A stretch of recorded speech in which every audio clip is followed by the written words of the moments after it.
Thank you for your commitment to Texas and for your leadership as we work together to provide the coordinating board advice and recommendations regarding the development of the next long-term strategic plan for Texas higher education. For our meeting today, each of you has a packet containing the agenda for today's meeting, the minutes from our meeting on May 22nd, the bios of our presenters, hard copies of our presenters' presentations, and an overview of possible goals and targets for the next higher education plan.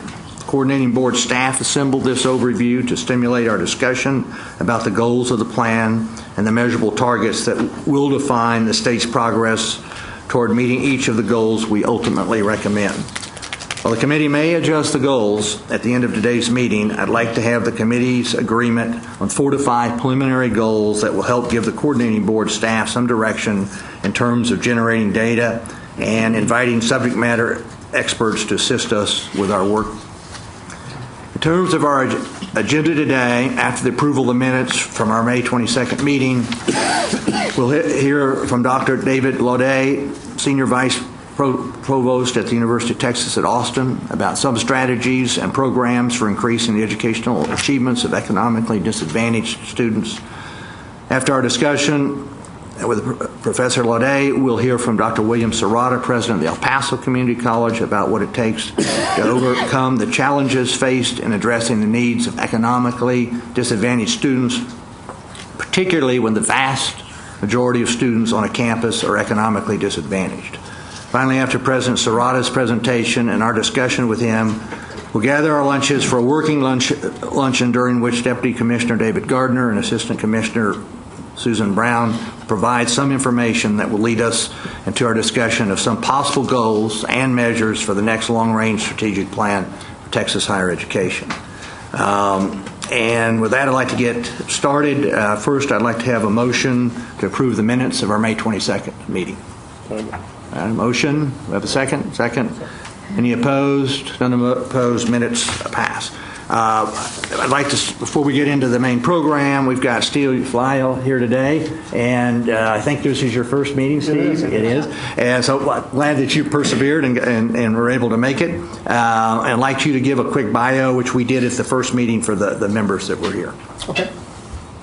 You can push the little button there. There we go. There we go. As Woody mentioned, it is my first meeting. My colleague of mine, Gray Mays, has been attending. She handles the government affairs, Texas, specifically affairs for Texas Instruments. My role at TI is to oversee all of our higher ed engagements. That's directly with the universities around the world. That involves the coordination of our curriculum development for engineering that we do, again, around the world, along with our research engagements that we have actually hundreds of those in just about every country. And also coordinating that with our recruiting efforts, specifically for TI. However, our engineering workforce development activities is to develop engineers and basically individuals that can go into a multitude of STEM careers across multiple industries, not just for TI and not just for the semiconductor industry. The other responsibility I have relating to that is to look back into K through 12 and look at specific engagements where we have universities working with school districts, ISDs in the state and in the states in which we operate to ensure that they're collaborating, and if TI can find a sweet spot where we can come in and help as well. I've been at TI for 35 years.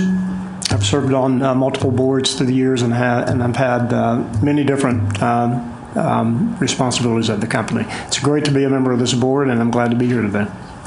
Steve, thank you very much, and you bring a perspective that is needed, and look forward to your participation.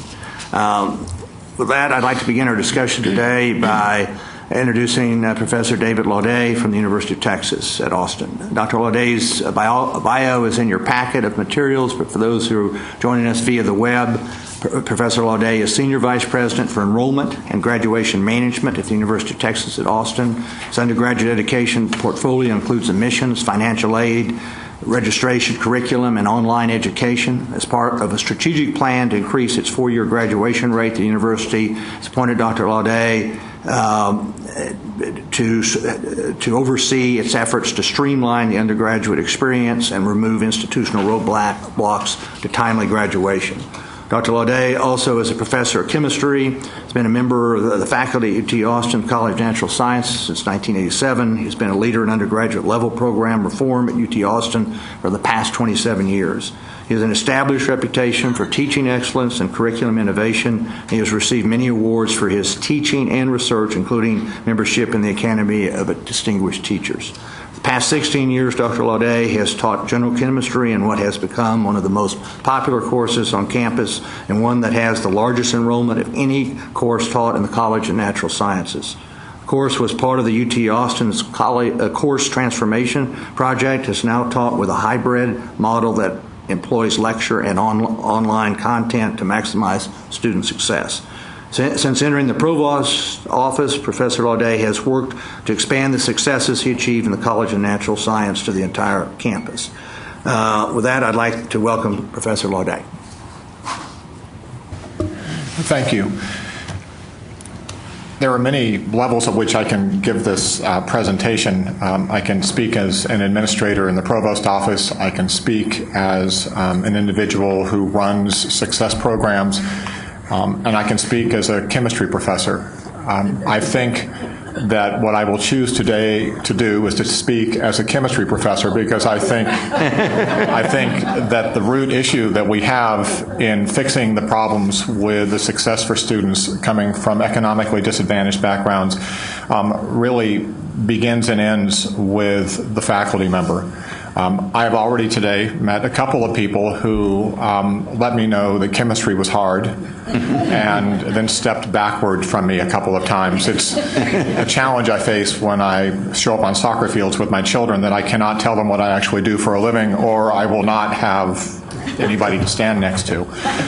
I contrast that with the fact that these days I walk into my 500 student section chemistry course and I tell every student that my expectation is that they will earn an A in my class, and that if they don't, I will have failed them.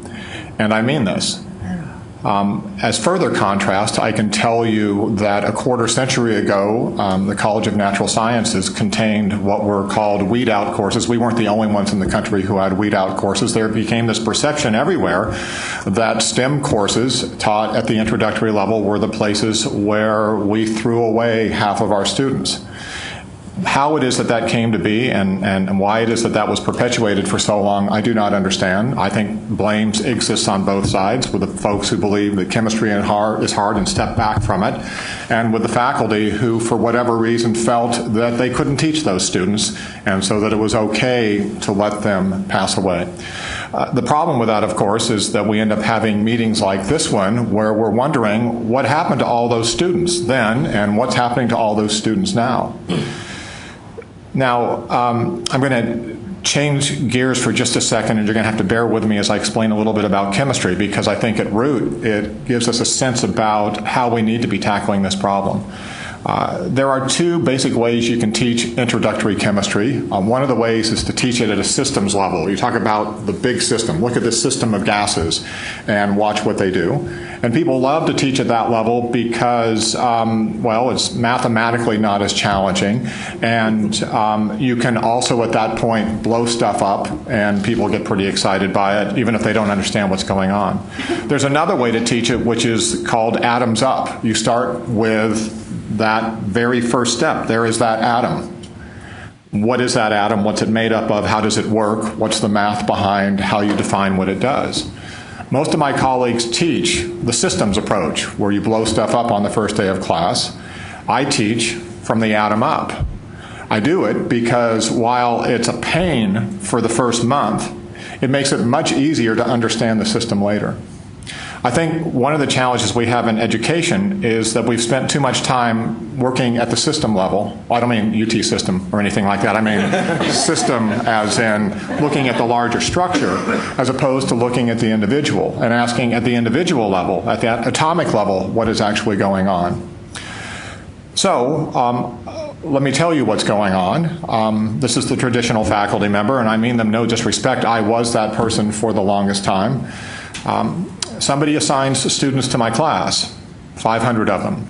They vary wildly in terms of their ability levels. There is a several hundred point difference in SAT score for them.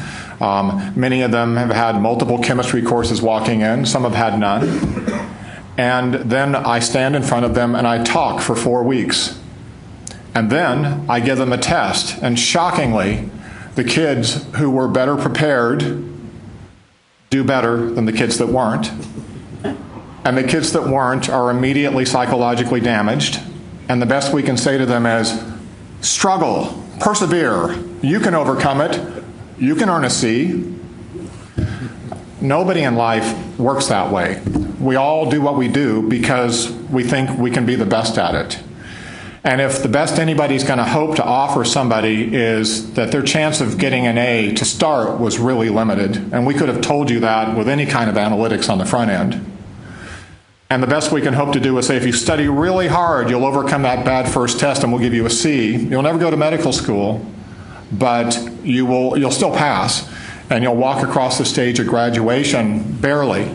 If that's the best we can do for them, then no wonder people walk away. And they don't just walk away from higher education for this reason, they walk away from K-12 education as well. So adopting the perspective that every one of my student matters, then I have to look at the individual student and say, what happened? Why isn't that they're not being successful? And at that individual student level, it's not hard to sort out the reasons for it. Any faculty member worth their salt can spend a few minutes sorting through this. Now, some of this is stuff that we can't control in our office. Lots of students decide not to do well in my class because their parents are making them become doctors and they don't want to. Lots of students who are in my class suffer from a variety of adjustment issues, a variety of economic challenges that prevent them being successful. But for the students who want to achieve, for the students who want to be successful, why is it that the only structure I've put in place is one that guarantees that probably a fourth of them will not do well at the end of that first test, and it will begin that downward spiral? We insist on this for some reason I can't sort out. I had a faculty member, a deeply caring, really skilled calculus professor at UT, one of the best we have, award winner, walk in my office the other day very sad and say, why do we line them up and mow them down? And I said, you don't have to, which was an interesting perspective for her because she's only ever dealt with things at a system level. She's only ever been told, well, the first thing you do is give a test after a few weeks and prove that a fourth of your students aren't prepared to be successful. And in fact, when I talk to my colleagues about alternatives to this, it is amazing how they feel strangled by the structures we have in place right now that impose that expectation of them as teachers. Even the very best of us have just done it that way for years. I did it that way for years. I think the reason I'm talking to you today is because there was this New York Times magazine article about what happened to me about 15 years ago when I started wondering who those students were that I was failing. And recognized, not surprisingly, that pretty much every one of them carried adversity indicators.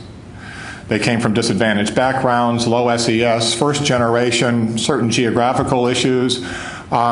And I asked, what is it that's keeping them from being successful? If I was to pull one of those students out and bring them to my office and say, all right, let's spend the next 10 minutes working on this particular chemistry problem, I want to see if you can do it. I guarantee you that they would be able to do it. In fact, I have this running joke with students who come to my office who have failed. I say, look, let's line up the 30 kinds of questions that will be on the next test, and I want you to stand on that windowsill, and I'm going to tell you which question it is I want you to be able to learn how to do, and then I want you to go home and do it, and come back in the morning. If you can't do it, I'm going to push you out the window. Do you think you'd be able to do it? And they say, of course I will. And yet somehow something happens in the process that keeps that from being able to happen. And it contributes to our expectation then that on the bell curve, a fourth of those kids aren't going to make it. So, not that I was doing anything all that exceptional, but I decided that if about 10 or 15% of my students weren't passing and they all had adversity indicators, maybe I ought to throw the kitchen sink at whatever it was that might be getting in the way. So I started doing the things that made sense this way. I decided to teach a small section course right after my 500-student section course, and I invited 50 students into this course. I had to deal with the psychological piece of this, so the worst thing I could have done was to let them know that they were in there because they were remedial. Instead, I challenged them to be scholars. I challenged them that they could achieve their goals. But I removed the constraints that would make it difficult for each of them individually to find their path. I made sure there was supplemental instruction. I made sure that there was peer assistance. I made sure that there was advising assistance. I made sure that my grading scheme didn't guarantee that the first 4 weeks in class would end in failure. These kinds of modifications created a remarkable difference for that student population. They were getting D's and F's in my course the year before. They were getting exactly the same grades on exactly the same tests that I was giving to that 500-student section an hour and a half earlier. And that group graduated, it was a group of 50 students at the time, with double the graduation rate in the College of Natural Sciences of the average student population. And these kids had a 200-point lower SAT average than the kids that were in my regular class. Now, that was amazing. And so we've started doing that in every way we possibly can. Everybody else talks about doing that too. I mean, it's not like you can't go around the country and find people who teach in smaller section courses or provide supplemental instruction or peer mentoring or additional advising. And yet so often it doesn't work. And I think there are a variety of reasons for why it doesn't work, but most of them get right down to dealing with the individual student and the psychology of the individual student in terms of how they perceive what they're experiencing. It's a matter of rolling up the sleeves and deciding that as you're dealing with that student, you're going to find out what the problem is and you're going to fix it. I'll tell you one example, and I could tell you hundreds, but it's a stunning one for me, and I believe I will be breaking rules and having done what I've done here, and so I hope I don't get in trouble for it. But so there was this young woman in my class, and she was substantially hearing impaired, and so the university and the state of Texas and the federal government did everything they could to provide her with all kinds of resource to be able to listen to me talk. They put all kinds of microphones on me, and she had signers that were in the classroom with her, and seemed like a nice person, sat in the first row, and 4 weeks later, she failed my first test. And so I called her in my office, and we had this difficult conversation in which she nodded a lot. And I assumed that she got it, and I got her all the help she needed, and then she left, and then she failed the next test 4 weeks later. And I called her back in my office, and we talked, and she promised that she was doing what I needed her to do, and then she went away, and she came back, and just before she took the third test, I said, I want to see how you're doing. So she came in my office, and I put a question on the board, and she couldn't answer it to save her life. And I said, I'm not going to let you take this test, and I'm not going to let you take the final, because you want to be a nurse, and if I make you take this test, you will get an F for this course, and you will never be a nurse, and that's not going to do anybody any good. But I asked her to come back, and we were going to sort through this. So we went to the board, and we took the first problem, we started to work it, and I found out something. She couldn't carry when she did addition. 27 plus 19, she couldn't do that. Well, if you can't do that, then you can't do the course. Now, one of the reasons why she couldn't do that was because I don't allow calculators on my test, and let's not get me started on calculators. But it meant that she had to recover some tools that she hadn't had in years. Well, so I spent 1 week having her go home and come back and having learned arithmetic, and another week going home and coming back having learned algebra, and another week learning trig, and then we started on chemistry, and she did most of this work herself, and then I gave her a final exam 3 weeks after the Christmas holidays and just before the new semester started, and she got an A, and she got an A in the course, and she's a nurse. Now, I probably shouldn't have done that. I probably should have given her her F, and that would have been the end of that. So I understand why it is that we have become this in higher education. When you have a bricks and mortar institution and you have all those students and you have real constraints temporally and physically in terms of what you can do to help 500 students, I can understand that you can't just have them come into your office one at a time while you figure out that they can't add. But there is hope that's coming, and we all see it coming with technology. Technology makes it possible for us to do amazing things with our students in adaptive, interactive ways. I have this editorial in the Tribune, Texas Tribune today, in which I talk about the difference between my children who buy a new video game and then, starting from a very different place, are able to win the game, some of them 2 hours later, some of them 9 hours later, some of them 3 days later, but they win the game. Not a one of them is locked out of the game because they don't kill the first zombie. And yet that's how we do higher education right now. So this ability to infuse technology in ways that allow us to help our students come up to speed in the way they need to, so that the classroom isn't immediately a competition, but instead a training ground, at least in the freshman year, is how we should be thinking. And if we do that, then the numbers of students that are successful changes radically. I gave 281 A's this fall and spring out of 500 students. And I have my department chairman send me an email saying, grade inflation? And I write back and say, I do this and this and this and this and this and this and this and this and this and this and this and this and this and this and this for my students. As soon as the rest of the faculty do that, then we can talk about grade inflation. Now, what I do is, for the most part, exploit technology. All of my material is available 24/7 to the students. There are adaptive, interactive sorts of opportunities for them to come up to speed. And just as importantly, I have a grading scheme that understands that if I establish competencies for those students and have an expectation of mastery of that material, that putting artificial boundary conditions on with respect to time become far less important than the fact that I'm going to get that student past the finish line. So now in my classroom, as opposed to 15 years ago, when I did have those students who didn't pass, I have students who are psychologically prepared to do everything they can to get across the finish line. If they don't want to, if they don't want to become scientists, if they don't want to go to medical school after all, there's a graceful exit for them. But if they do want it, and they're going to work hard to do it, then it doesn't matter where they come from foundationally. We put in place the appropriate strategies for them to get there, and then they will be able to get there.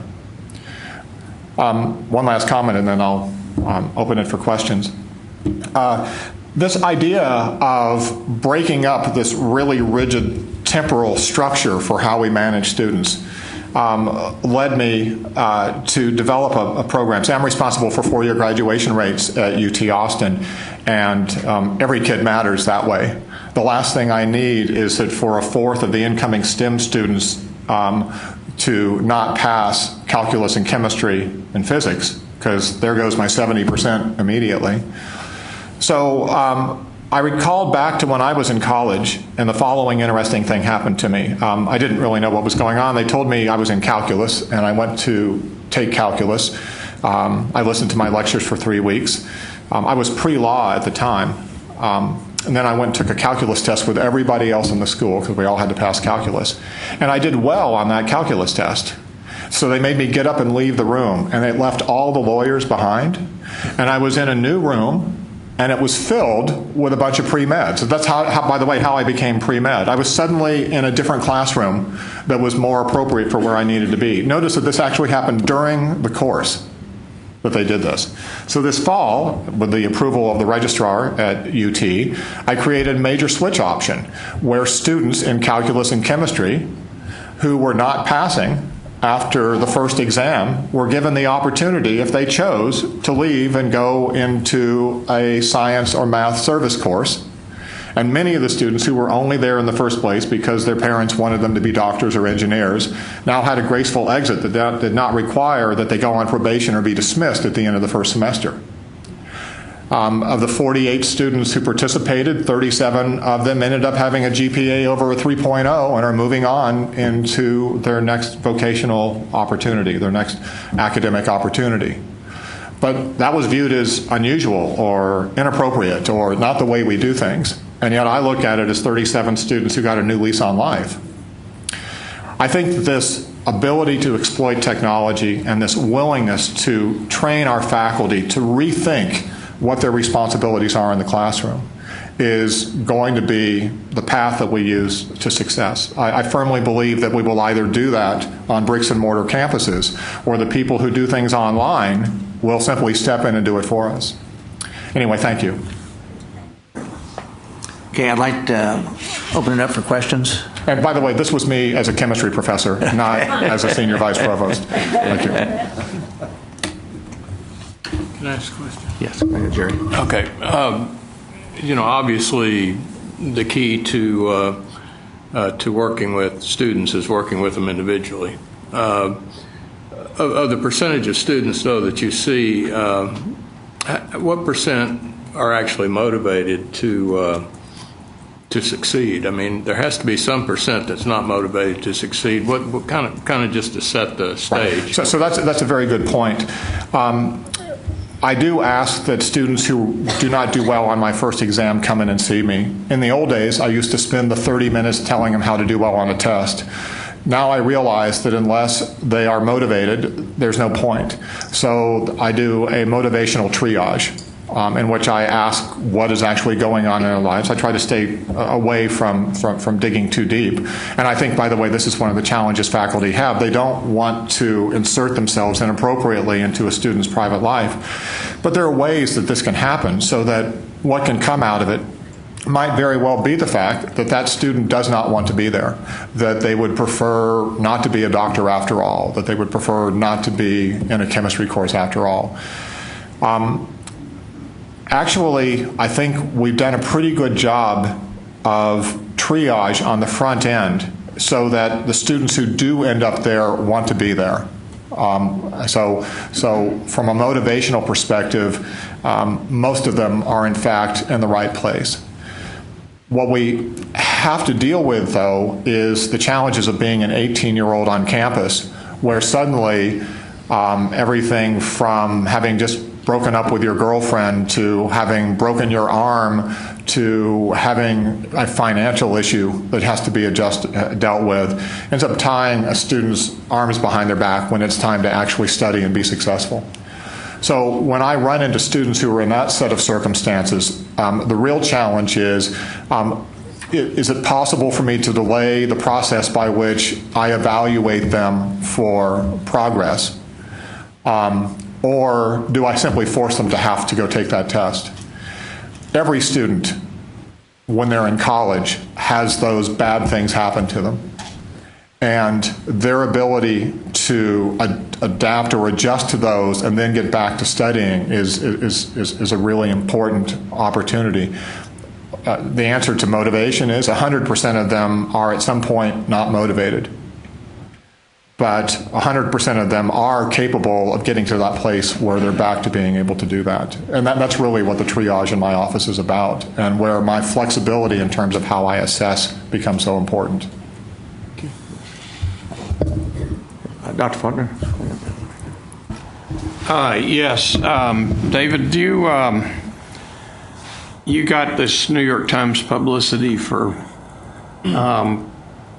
a large-scale campus effort to do diagnostics about where students are and how to get them better situated.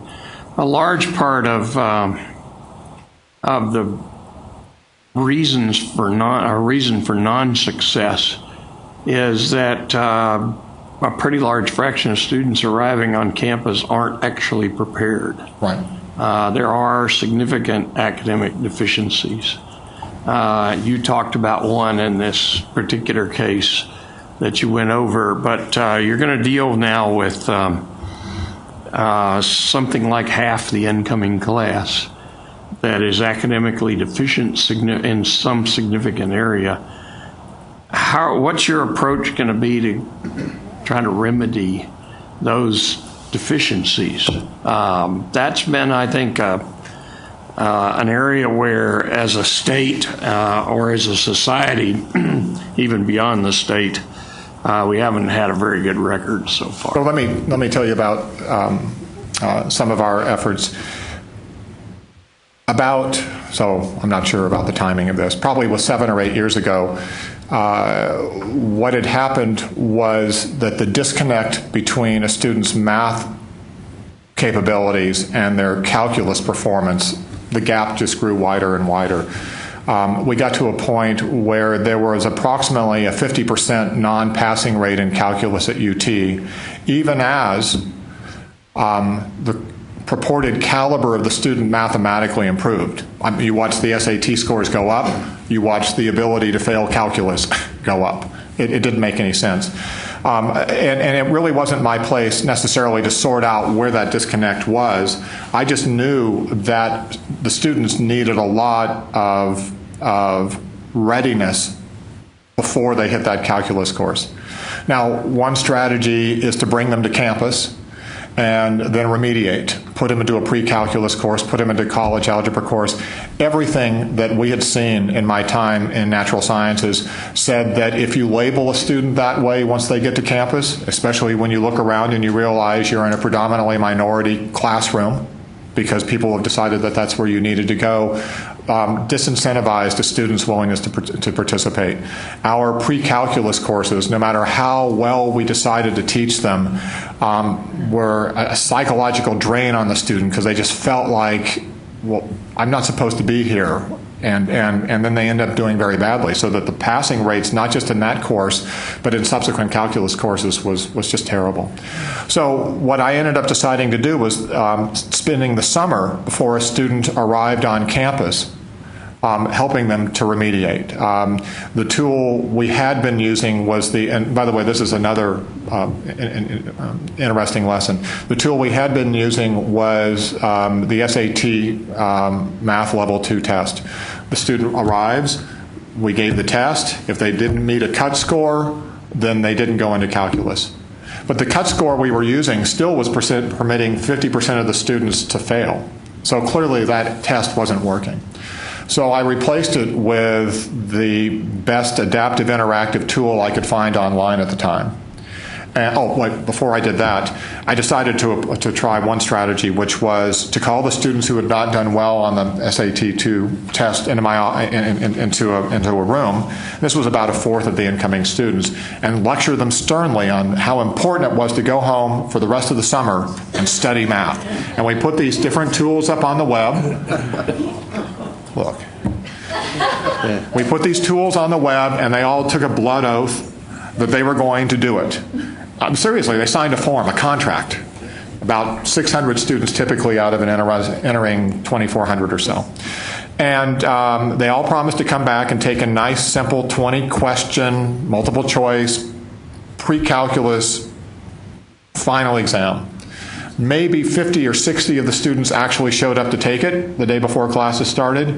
And in our best year, 2 passed, usually 1. So that's when I decided we had to just throw that away, and we went looking for a tool. The tool we ended up using was ALEX, which was an adaptive interactive tool that you can find out there. It didn't serve all of our purposes, but what it did do was allow us to say to a student, you must pass this particular mark within ALEX, 90% proficiency in engineering, 80% proficiency in natural sciences. And if you don't do it, you can't be in the course. Well, it's amazing how once students are in that kind of environment, how much more enthusiastic they are about learning. And we were able to monitor every last minute of how hard they studied. We created social networks for students so they can have competitions with their friends. This is my FIG, and we're going to try to get more students to be able to pass ALEX than that FIG over there. What was happening was that on the order of 85 to 90% of the students met those cut scores, did that work for us. And of the 50, 60, 70 students who didn't, they actually gladly left the college because this was their first opportunity to say, I don't really want to be a scientist. I'm happy to go somewhere else. With that, we were able to reduce the non-passing rates from 50% down to a really awful 25%. But it did work. The next level of expectation for change came in what we did within the class in that first semester, again, using a flipped model for education in which substantial amounts of the online materials and the remedial materials were present and available to you during the first semester.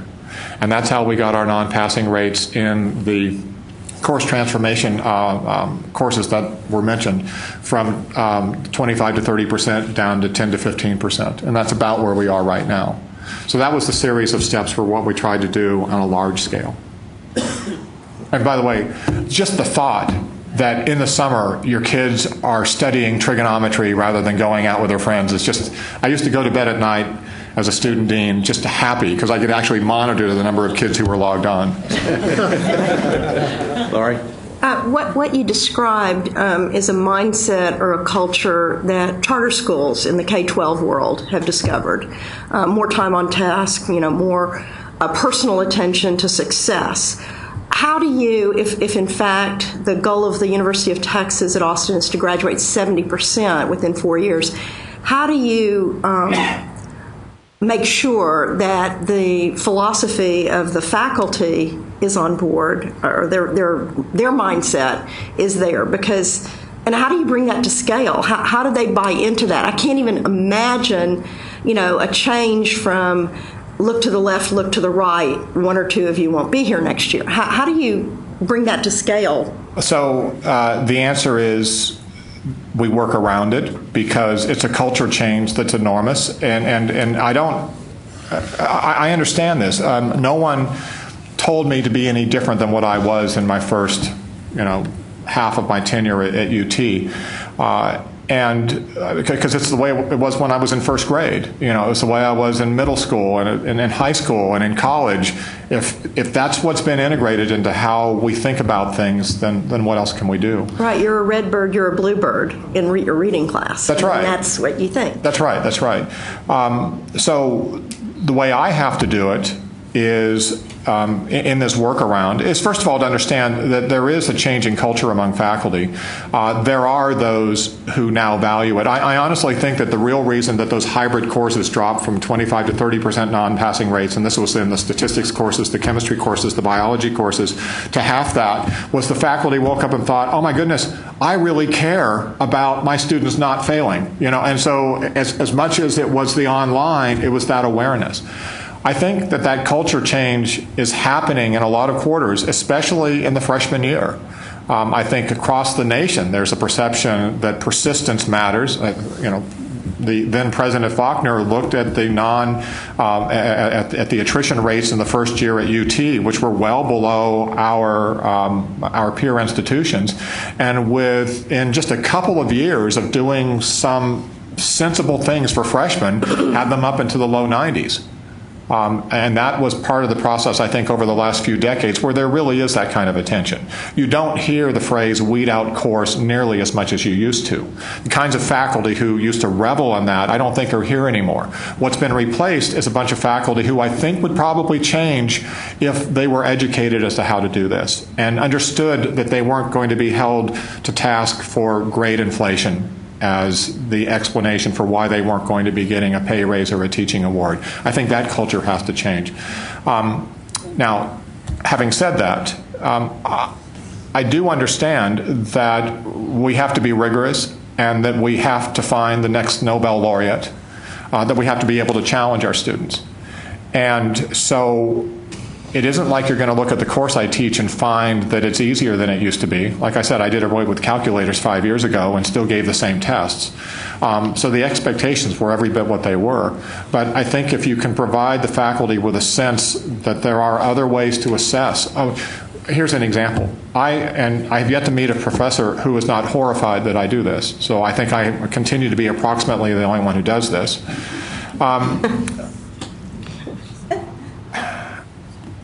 So on a Wednesday, I have to give a test from 7 to 9 o'clock.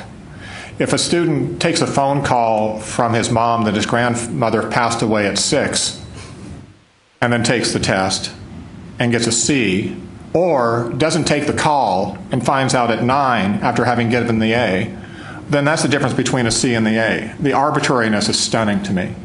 why it is that we put these artificial constructions into our testing for students, especially when they start from such very different places. Makes no sense at all. So, very simply, I tell every one of my students that if they can ace my very rigorous, comprehensive final exam, whatever grade they get then is the grade they get for the course. They have to participate in the course the whole way, but there's hope at the end. And I end up having 40 or 50 students who were getting C's and D's, getting A's and B's every semester. And I asked what was wrong with that. They learned the material, they mastered it. They didn't master it on October 6th. They didn't master it because they were sick and had to take the test anyway. They mastered it because they had that 4.5 months to get to that place. That's what online is doing, by the way. The people who run online universities understand that kind of flexibility. And we have that potential to be able to do the same thing. Shirley, and then... First of all, I wonder if we can use your Adams Up model to clone you. We need to work on that. I applaud, Dr. Leday, your methodology, your teaching strategies. It just reminds me, I'm a lifelong public educator in public schools, 40 years. And it just took me back to the days of how I was trained, effective teaching strategies, the effective schools correlates, the Madeline Hunter, monitor and adjust, monitor and adjust. It sounds like you have such a successful model. And I'm curious, and particularly looking at the data of your pass rate, how many students are receiving A's as opposed to being weeded out.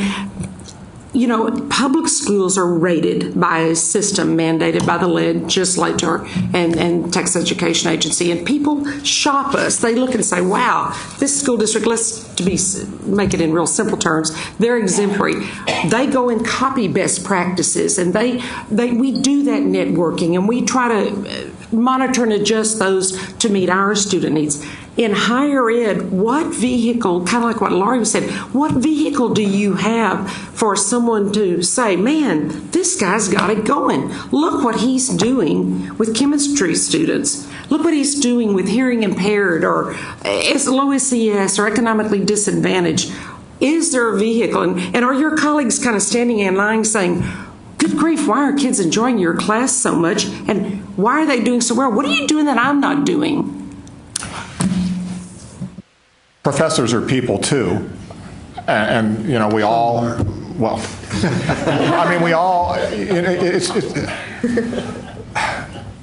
I will say that, so if you want to know what the real driver is, the real driver is the reality that there is competition on a certain level. It used to be that you could stand in front of a student and lecture knowing that there was nothing else in the world that could touch you in this way.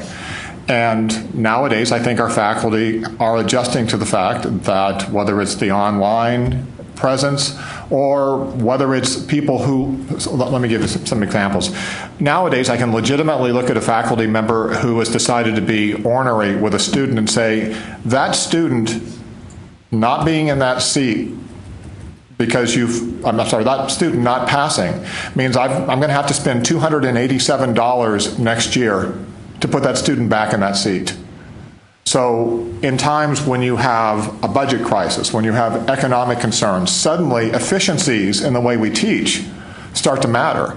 You know, now administrators wake up and they look at the cost of having to teach trailing sections and say, wow, we can't continue to do this. Is there a way to get around this? And I think the combination of these things, you know, whether it's the perception of the fact that we have budget constraints or the perception that there's competition, or frankly, the opening up to an appreciation of what it means to value a student-centered approach really is changing the way so many people approach this. I don't mean to be down on our faculty. I think our faculty are as aware and engaged and caring as I can possibly imagine, certainly in the 27 years I've been at UT. I don't know what created the weed-out mentality that existed a long time ago. I wasn't there for it. I came in as it was beginning to go away. But I know that the faculty now really are different in this way, and that it's a matter of re-educating them. And that's, so I have hope in that way. Okay. Raymond, and then Larry, and then we're getting close to the end here. Sure. Yeah, I have a question for Professor Laudet, and then I have a comment regarding the point that Larry made. I had very similar responsibilities to yours when I was a faculty member and an administrator at UCLA. I was responsible for student success issues. And I decided then, I think you would agree with this based on your comments, I concluded then that there are two big myths that get us in a lot of trouble in higher education. And this applies mostly to residential research universities. The first one is that in the 3-month period between graduating from high school and landing on a college campus, students are magically transformed into adults. And we treat them like adults, and they're not, and they do a lot of silly things, and we don't help them very much in many cases. The second myth that gets us in a lot of trouble, and you've referred actually to both of these, is that by virtue of getting a PhD, someone knows how to teach. I had an example of that very recently when we had a kerfuffle at a university, and I had a conversation with a provost who had told me that she had received some very troubling phone calls from an influential person who was very upset that this person's child had flunked a course by 1 point. And I told the provost that, well, number one, that this person shouldn't have intervened the way the person did, and that a better response would have been to encourage the child to go visit the professor and see if there could be a retest or some way to determine that the child knew the material. But then we talked about the faculty member, and I said, you know, I said I was a faculty member for 30 years, and if I had a student that flunked an exam by 1 point, I'd call the student in and see if we could figure out a way to get the student over the hump. And it was clear that this had not occurred to the provost nor to the faculty member. And that's something that's fixable. Right. So my question is, while I make this comment in response to Larry's comment, I would like to ask you, what recommendations can you make at the strategic planning level that might address these two issues? And but let me address Larry's point. Shirley and I think, had a good deal of success when she was Commissioner of Education. We put together, there's been all this controversy around the country around the Common Core standards. And one of the things that's frustrated me here in Texas is that we created what I think are better college and career academic standards. And one of the key things that we did was that we involved higher education and public education faculty working together to develop the standards. The problem, Larry, you've identified an absolutely a real problem. The fact is that most college readiness is determined in K through 12 largely without any conversation whatever with higher education faculty. And as you know, by and large, K through 12 thinks it's doing a wonderful job getting kids ready for college, and that's not the view of university and college faculty or administrators. And we could fix that problem if we had some systematic way for faculty to talk to one another. And that might be something that we look at in this strategic plan. But I said yesterday in Houston, we had this economic development meeting, and I said yesterday in Houston, because this issue of college readiness came up, and I said higher education faculty have to be involved in determining standards for readiness. And I said, whether you like it or not, and there were two superintendents sitting together, I said, whether you like it or not, college readiness is ultimately determined by faculty in first-year college courses. If you can't pass a course, as far as that institution is concerned and that particular faculty member, you're not college ready. And one of the superintendents instantly bristled at that. But we've got to join the conversation.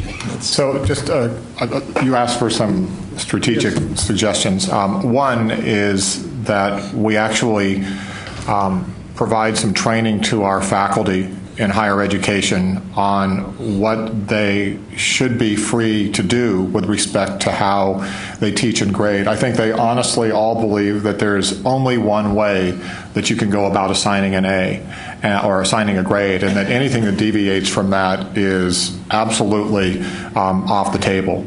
We also need to help them understand that the idea of mastering material is what should be their priority, at least in the introductory year of college, not the identification of the very best student in the class. We need to educate them that they themselves may not be the key to a student's success.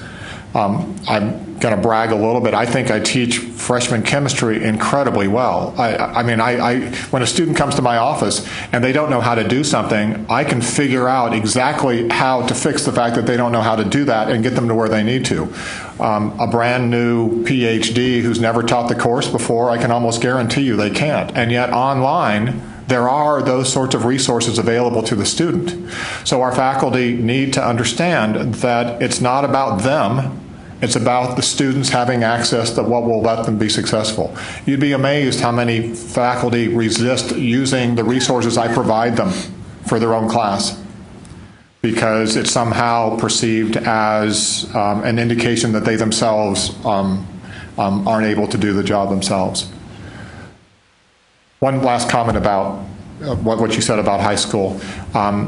A calculus professor was asked by an AP calculus teacher in a high school if she could make one recommendation to how to make sure that her students coming out of her suburban Houston high school could be able to pass UT's calculus course.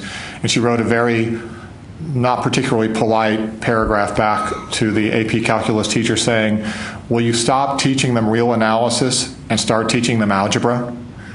For those of you who don't know real analysis, that's a nice junior year college course.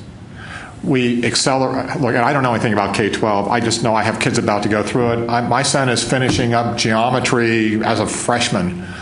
What? That's just too early. There's no need, since they're going to start calculus in college, for them to be accelerating the learning of it in high school and as a consequence, their algebra and their trigonometry skills aren't in place. Heck, I end up spending most of my time in class reteaching high school math so that they can do calculator-free math with me. And then they do their chemistry learning online. Right, from Larry and Jerry and then Steve, and then we've got to move on. Yeah, I just want to make a quick point. There's been a lot of discussion about weed out and where it came from. Let me remind everybody that where it came from was that in the 1960s and earlier, the University of Texas at Austin and every other Texas public higher education institution accepted anybody who graduated from a Texas high school. And so the habits of what happened when all these kids got to school with highly variable preparation and frankly highly variable abilities, you ended up with a system where weed out was the natural function. So we have faculty members at UT Austin, not too many anymore, who go back to that era. But in my whole life, we've been in a transition from that era, accepting everyone who graduates from a Texas high school, to now every kid inside the top 10%, just about. And so you've got now a class of arrivals at an institution like UT Austin where it's undeniable that the students who are entering have the ability to graduate from that institution and should, actually, unless something goes wrong in their lives or unless they've got really egregious deficiencies in their preparation. However, as we look at the state as a whole, which this committee is charged to do, we're still dealing with institutions in the state that do pretty much have open admissions processes. Most institutions are nowhere near as selective as A&M or UT Austin. And we are going to have this highly variable quality of preparation, range of abilities, and all of those kinds of things to deal with. So this whole issue of what are we going to do to try to bring students to the point of being able to succeed in a college setting is an absolutely critical issue. And while you're working on it at UT Austin, it's a somewhat different function. So in response to this, I understand that criticism. That group of TIP students, that first group of 50 students, had an average SAT under 1,000, and they were demographically of the kind of population that you might see that would come through an open admissions policy at another higher ed institution. They got into UT because of the top 10%. But they were all, practically all, valedictorians. Yes, so I'm about to, and I appreciate that. I do want to say, though, that armed with a 900 combined SAT or an 870 combined SAT and the right attitude, they were able to get into UT Southwestern for medical school. The question is where it is that the attitude is, where the attitude goes away for so many students in high school. So I do appreciate the difference, but I guess I hold out hope that there's a place where you can intercept far earlier. Right. And our next speaker is going to focus on some of the other institutions that are in the open admissions category. Jerry? I think Raymond got at what I was interested in. You sound like a wonderfully competent professor, and your presentation here really kind of focused on excellence in the process, which I really hope we can keep in mind as we continue our deliberations. But my question was going to be, and I think you've answered it now, so what's the takeaway from your presentation that we were looking at a strategic plan for higher education over the next 15 years? What's the takeaway you would have us? I've already made my comment about faculty. Let me make a comment about data. One of the other pieces of that article focused on the dashboard, which is used at UT, and I will mention this with some awkwardness. We have the ability so not looking at it and using statistical terms, let's just say find 100 students most like a kid who comes through UT. In terms of a variety of parameters, and ask about that student's outcomes. Did they graduate in 4 years? How much money did it take to incentivize their coming to UT? Are they likely to give $1 million 30 years later? We haven't done that one yet, but you can actually do that kind of statistical assessment. So I'm using it right now both as a recruiting vehicle for getting students for the best use of financial aid, but also for identifying a student's likelihood of graduating in 4 years. It is possible now for us to, and I hate to say it this way, but it's the reality, put a label on a student, a number on a student of their likelihood of achieving a certain success, all the way down to their likelihood of achieving a certain success in my classroom on the first day, their likelihood of achieving success after the first exam, after that's fitting in. So in the next version of this is coming out, and this is being done by Dan Slesnik in the provost office. We are going to, after a student gets assigned a likelihood of graduating in 4 years, we're going to look at their likelihood of graduating at the end of their first semester.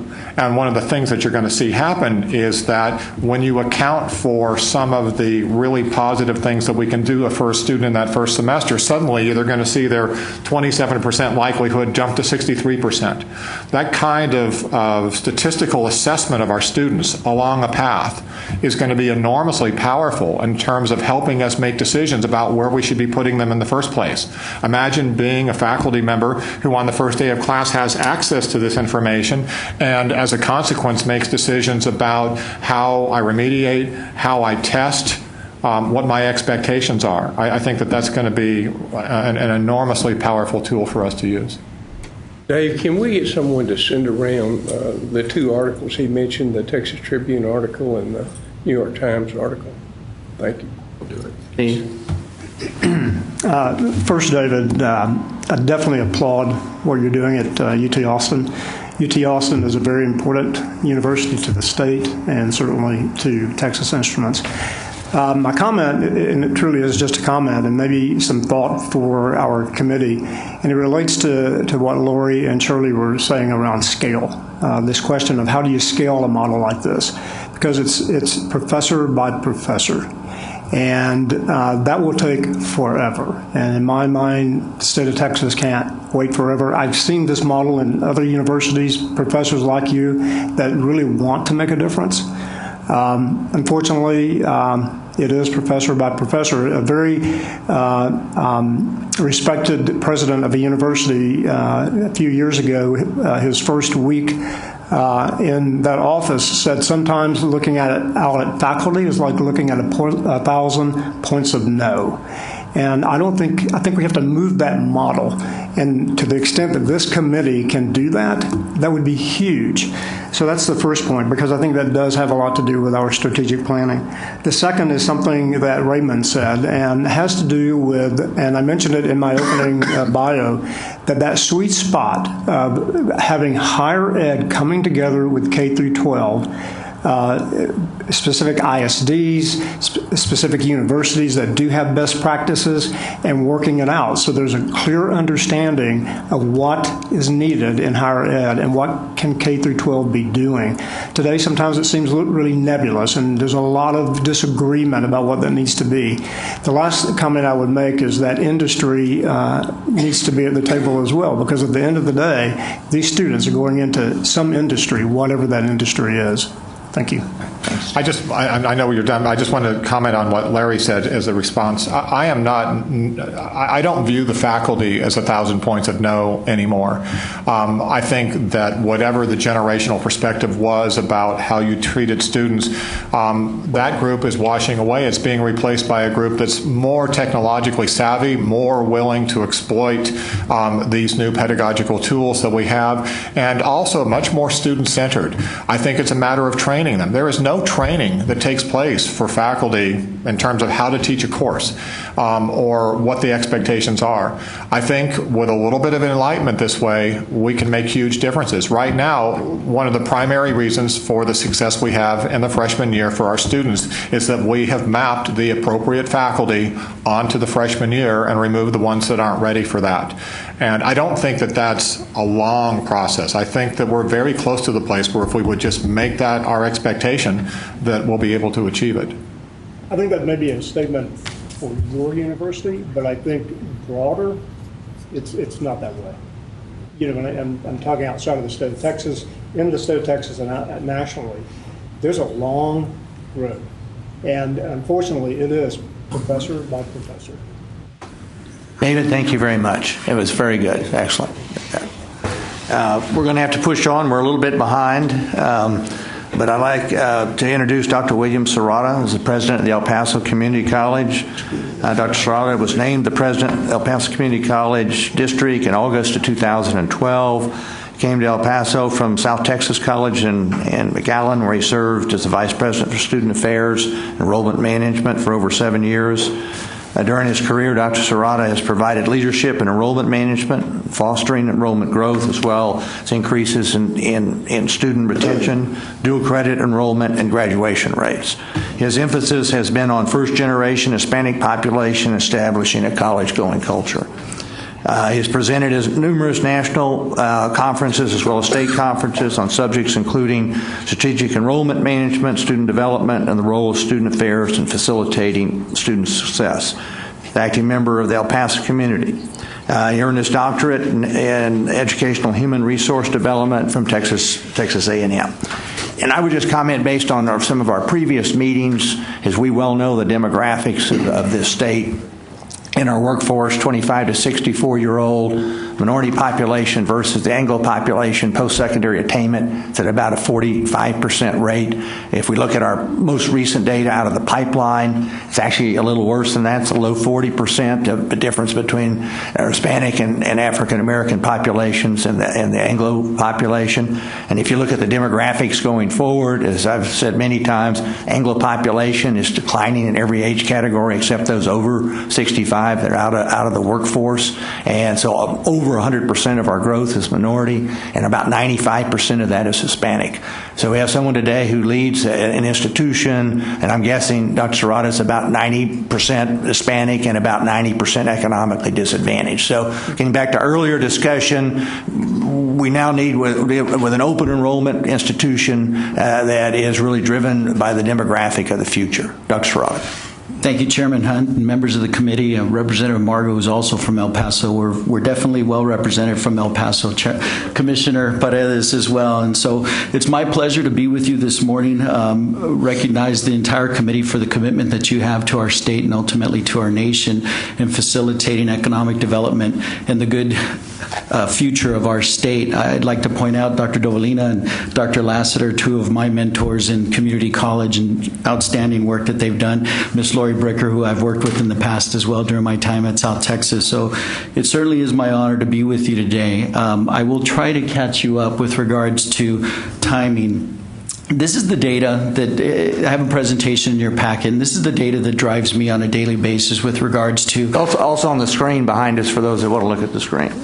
With regards to El Paso County, we serve a population of just over 827,000, of which 81.2% is Hispanic.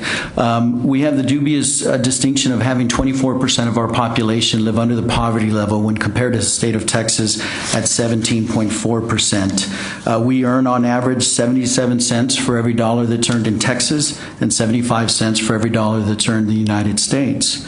And then you see the educational attainment level for persons that are 25 years and older in El Paso. This is what Mr. Hunt was alluding to earlier. 72% of our population has less than an associate's degree. 26% of our population has less than a high school diploma. The data is very clear. The more you learn, the more you earn. And so you see the almost one-to-one correlation between El Paso County's poverty level and the number of students that have less than a high school diploma. This is the data that I look at on a regular basis. I check it annually with the census data just to see what kind of an impact that we're making. We had the distinction of increasing by 1 percentage point the number of our population that has an associate degree or higher, and unfortunately we saw a 2% increase in the number of high school dropouts. So we have much work to do. Some of the challenges that we are facing at El Paso Community College, and quite frankly at most community colleges across the state, open admissions institutions that was alluded to earlier, 87% of our first-time in college students are on some type of financial aid. 90% of those students are on federal Pell Grants. You're looking at just under 5,000 FTIC students, first-time in college students, that we see every fall. 68% of our total student body is receiving some type of aid, including tuition waivers with regards to dual credit that I will speak to later in the presentation. 64% of our students are first-generation college students, and 70% of that entering class is first-generation college students. So that number is actually growing. 87% of our student body is Latino, very close to 90%, as Mr. Hunt alluded to. With regards to economically disadvantaged students, we're up at 54%, and that is somewhat misleading when you look at the next data point, which is the average income for our student body coming into the 13-14 year was $26,569. That average is below the poverty level for a family of four. So that is somewhat misleading with the 54%. With regards to academic preparation for the students that we are fortunate to serve, our students understand the relationship between higher education and a better quality of life in their future. They may not know how to get there, but they understand coming to the college is something that will hopefully fulfill their dreams of providing a better life for their families. Our average SAT is 16.5, under 686 for our average SAT, and the high school GPA is right about an 84. And so you see the difference of what we read. I, too, read Dr. Lottie's article in the New York Times. I was pleased to see that we're doing some things and we're headed in the right direction on some of them. I'm a true believer in the CASE method, copy and steal everything, make it your own. And so I was glad to see that we were doing some of the things that Dr. Lottie had referred to. So what do we do? This is the reality of the students that we're served. What do? We can't just say, well, the students aren't academically prepared and walk away. We have an obligation to help facilitate student success. We're very proud to be an open admissions institution with high expectations for our students. We're going to continue to raise the bar, and we're going to believe that our students will rise to those high expectations. I've yet to meet a student who will rise to low expectations. So first and foremost, the data is clear that in El Paso County, we don't have enough of our high school graduates going on to college. Currently is 61.5%. The Lumina Foundation just released their annual report, which says nationally the average is 69.5%. So we're 8% behind the national average. And in Texas, it's just under 66%. So we're about 5% the state average. So we have to increase and create that college-going culture. This is a picture from Campestre Elementary School, which is one of the poorest schools in the Socorro Independent School District. We adopted Campestre Elementary School so that we could create that college-going culture, so that from the time that they're in kindergarten, firmly believe that college begins in kindergarten. Pre-K teachers, I agree, it starts in pre-K, but until we have universal pre-K, it starts in kindergarten for me. El Paso Independent School District has already identified the school. It's Douglas Elementary. We will adopt that elementary school. Thank you, Representative Margle, who's the Board of Managers Chair. They have identified the school. We will adopt that school in early fall semester to create that college-going culture. I am tasked with the responsibility of planning for the community college. Right now we're doing a strategic plan out through 2025. What will the college district look like in 2025? My freshman class of 2025 will be in second grade this fall. They're already in the system. And yes, we will continue to work with high schools primarily in funneling those students into higher ed, but that expectation begins in kindergarten. Parental involvement specialists tell us that they get 100% of parents involved in elementary school. By the time it's middle school, they're lucky if they get 50%. By the time they get to high school, it's 15 to 20%. The literature tells us that the number one influencer of students going to college is their parents. So we've got to get their parents involved, and we do that in K through 5. We're partnering. We understand that partnerships are a big part of this. We were fortunate to receive a TG grant that will allow us to work with our 3 largest school districts. I'm very data-oriented. We have 12 wonderful school districts in El Paso County. 3 of those school districts comprise over 90% of our students. El Paso ISD, Socorro ISD, and Isleta ISD. So we worked with TG to develop a college transition specialist who will work with each of the students while they're in high school to have them apply to any institution of higher ed. I just need more to go. The data is very clear. 90% of the students in El Paso County that go to college either go to UTEP or EPCC. If the number increases, we'll have our fair share. I need more to go. So we will work with those 3 particular districts and have a transition specialist that will be assigned to the districts, to the high schools in the district, turn around, work with the districts, and then in the summer come to the college and follow up on what we call summer melt. Who applied but is not attending? And follow up with those students to ensure that they're registering for classes. We still have a high school dropout issue, again in partnership with El Paso Independent School District. We are replicating what Dr. Danny King has done in South Texas. I was fortunate to work with Dr. King while I was in South Texas, and the legislature already knows, the commissioners already know what CCTA is, the College and Career Technology Academy. So we just opened CCTA in El Paso. Thanks to the El Paso ISD Superintendent Cabrera and his staff, we opened that up, and the concept is high school didn't work for you, how about college? And so the district will work on credit recovery, and the college will provide dual credit for the students that qualify for dual credit. Level 1 certificate courses, as well as Associate of Arts and Associate of Science courses for those students. Since inception in South Texas, the other districts have replicated the program, and over 5,000 students that had dropped out from high school have now received high school diplomas, many of which are now pursuing higher education. New student orientation. Students don't do optional. We hear that so many times, and so what we're doing is we're implementing mandatory student orientation for our students so that we get them started on the right track. We are looking at having them half a day at our Administrative Services Center, and then the next day on to campuses so that they can connect with the resources that are available to them.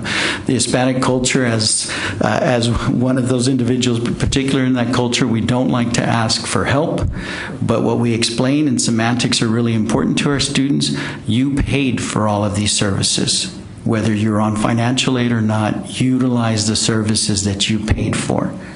And so we're working diligently on that, but mandatory orientation, revamping it, using some of what we learned from the article that you requested from with regards to one of Dr. Lottie's colleagues, Professor Yeager, and really looking at a growth mindset, letting students know you're going to struggle. That is part of higher education. It doesn't mean you don't belong, and here are the resources to support you and help you along your way.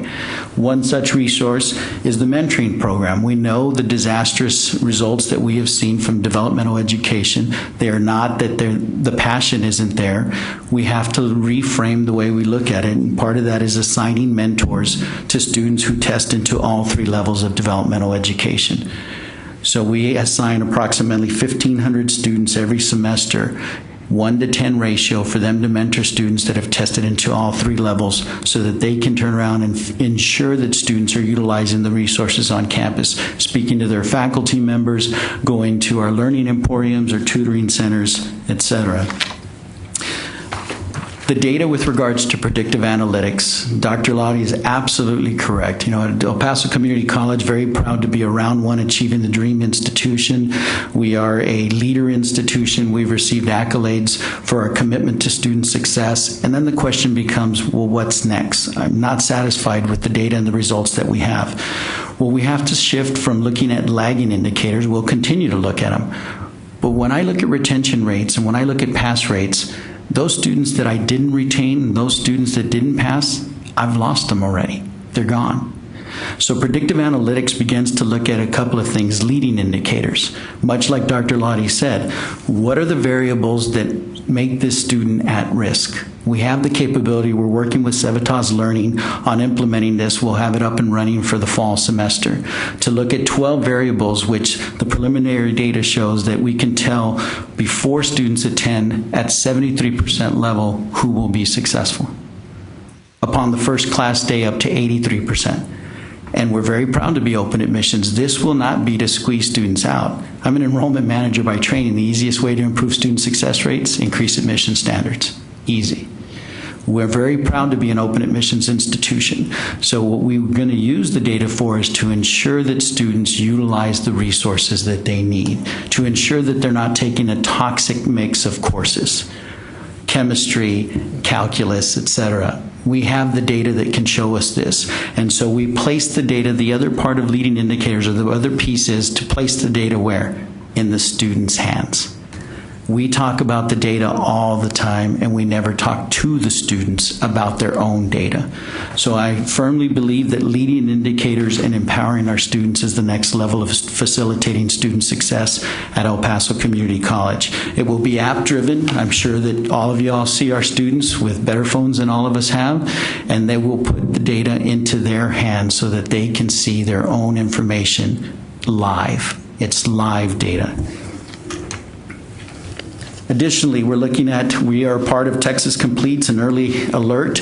A key component of this, and President Faulkner mentioned, a key component of this is the faculty, the engagement with the faculty. The literature and data is very clear that if students connect with a faculty member, all of Dr. Lottie's students are successful because they've connected with him. So how do we facilitate those connections with our faculty members? So student engagement is key. We have methods of measuring all of this. So we look at the CESI, the Community College Survey of Student Engagement, and in 2012, our data showed that only 51% of our students felt that they received prompt feedback from their faculty. Key piece. So we turned around in my first convocation at El Paso Community College, we challenged the faculty. We need you to give your students prompt feedback within the first 3 weeks of class. In 13, that data rose to 58.7. We're waiting for the 14 data because we followed up and said it needed to be even higher with our faculty. But that engagement is key in empowering our faculty to understand that. We understand the issues with regard, and the commissioner has this as part of the Closing the Gaps plan as well. We understand the dismal results of our minority male students. This was actually my research. This is what I did my dissertation on. And so we're working with the University of Texas at Austin, one of Dr. Lottie's colleagues, Dr. Victor Sines, and working on a Texas Education Consortium for male students to increase male student success. It's 12 colleges and universities across the state, as well as 3 school districts, and again, very proud that one of the school districts is El Paso Independent School District. They were the 3rd school district to get involved. There's one in South Texas, one here in Austin, and one in West Texas, to ensure that we create a college-going culture for these students and then to facilitate their success once they get into higher education. With regards to developmental education, we have to rethink how we're doing it, and we've done that. So we have the exam that they have to take, and they have no preparation for the exam whatsoever. So we've instituted our prep program, which is pre-test, retest program. We let students prepare for the exam, and lo and behold, students do better after they've prepared for the exam, to the point where, if you look at the next slide, these are the number of students, and we're expanding and trying to scale these programs. But the most recent data shows that 54% of those students placed at least one level higher in developmental math, 69% in developmental reading, and 69% in developmental writing. This saves the student time and resources. In addition, we're revamping the way that we deliver, the modality in which we deliver developmental education through our learning emporiums. We started them as math emporiums, and we realized that it is equally as effective for English and writing, and so we have learning emporiums where students learn at their own pace. We have a faculty member that is overseeing the emporiums. If a student runs into an issue where they can't figure out the problem, faculty member is right there to facilitate that. We have the students going at their own pace to show that if you look at the data, in fall of 2012, you had 77 that completed early, 77 started the second course. They finished the second course in the same semester. I know the commissioner said 1 year of developmental ed, no more than that. He's absolutely correct. So we're trying to facilitate and accelerate that even faster. Now, how do we facilitate and scale student success? What are the strategies that we're looking at? One of the key strategies that we're looking at is early college high schools. We've been fortunate to have Educate Texas really work closely with K through 12 as well as higher ed. John Fitzpatrick and his staff have done a tremendous job. They have guided us in the opening and establishment of the 7 early college high schools that we have in El Paso. We're excited about that. Now the key becomes, how do we scale? So let's look at the data with regards to early college high schools. This academic year, we were serving over 1,700 early college high school students. If you include summer enrollment, which we're still going through, it'll rise to probably 1,850 as far as early college high school. Now that's a decent sized number, and if you see their success rates, these are bell curve students. This is not cream of the crop students. This is not top 10%. This is across the board students, and if you raise the expectation, change the format and the modality of their instruction, and provide them the resources and let them know the growth mindset that they are capable of doing that, then you see over the years how many early college high school graduates that we've had. That number will continue to rise. In total, we've had 1,122 total graduates in 8 years that received an associate's degree prior to receiving their high school diploma. Every year, the number is rising on the number of students who receive their associate's degrees as juniors in high school and turn around and take their entire senior year at UTEP. They're seniors in high school and juniors at the university. We will soon see with the 7 early college high schools that we have, and we're developing an application with a school district for the 8th, that over time we will see at least 800 students graduating, which is wonderful, but still not a large enough scale from my perspective. We serve almost 30,000 students at El Paso Community College. So this is data that Dr. Gardner knows well. I had to modify it because that spreadsheet was too large, Dr. Gardner. But this data is very powerful data and shows me that this is the way that we scale at El Paso Community College, and potentially for this committee's recommendation at a statewide level. So this is the data from the class, the entering class of 2004, first time in college students throughout the state of Texas. Students that took dual credit hours while they were in high school.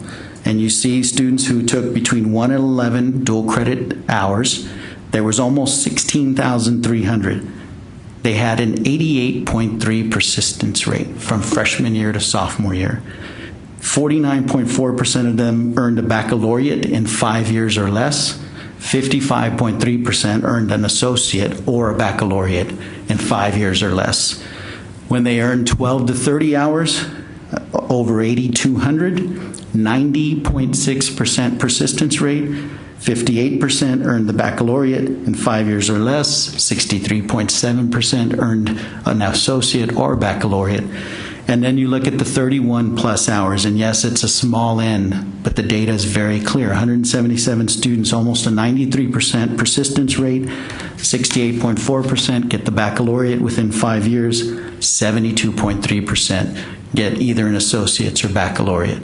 This, from my perspective, is not the silver bullet, but it sure is part of the silver buckshot of how we increase educational attainment level for our state.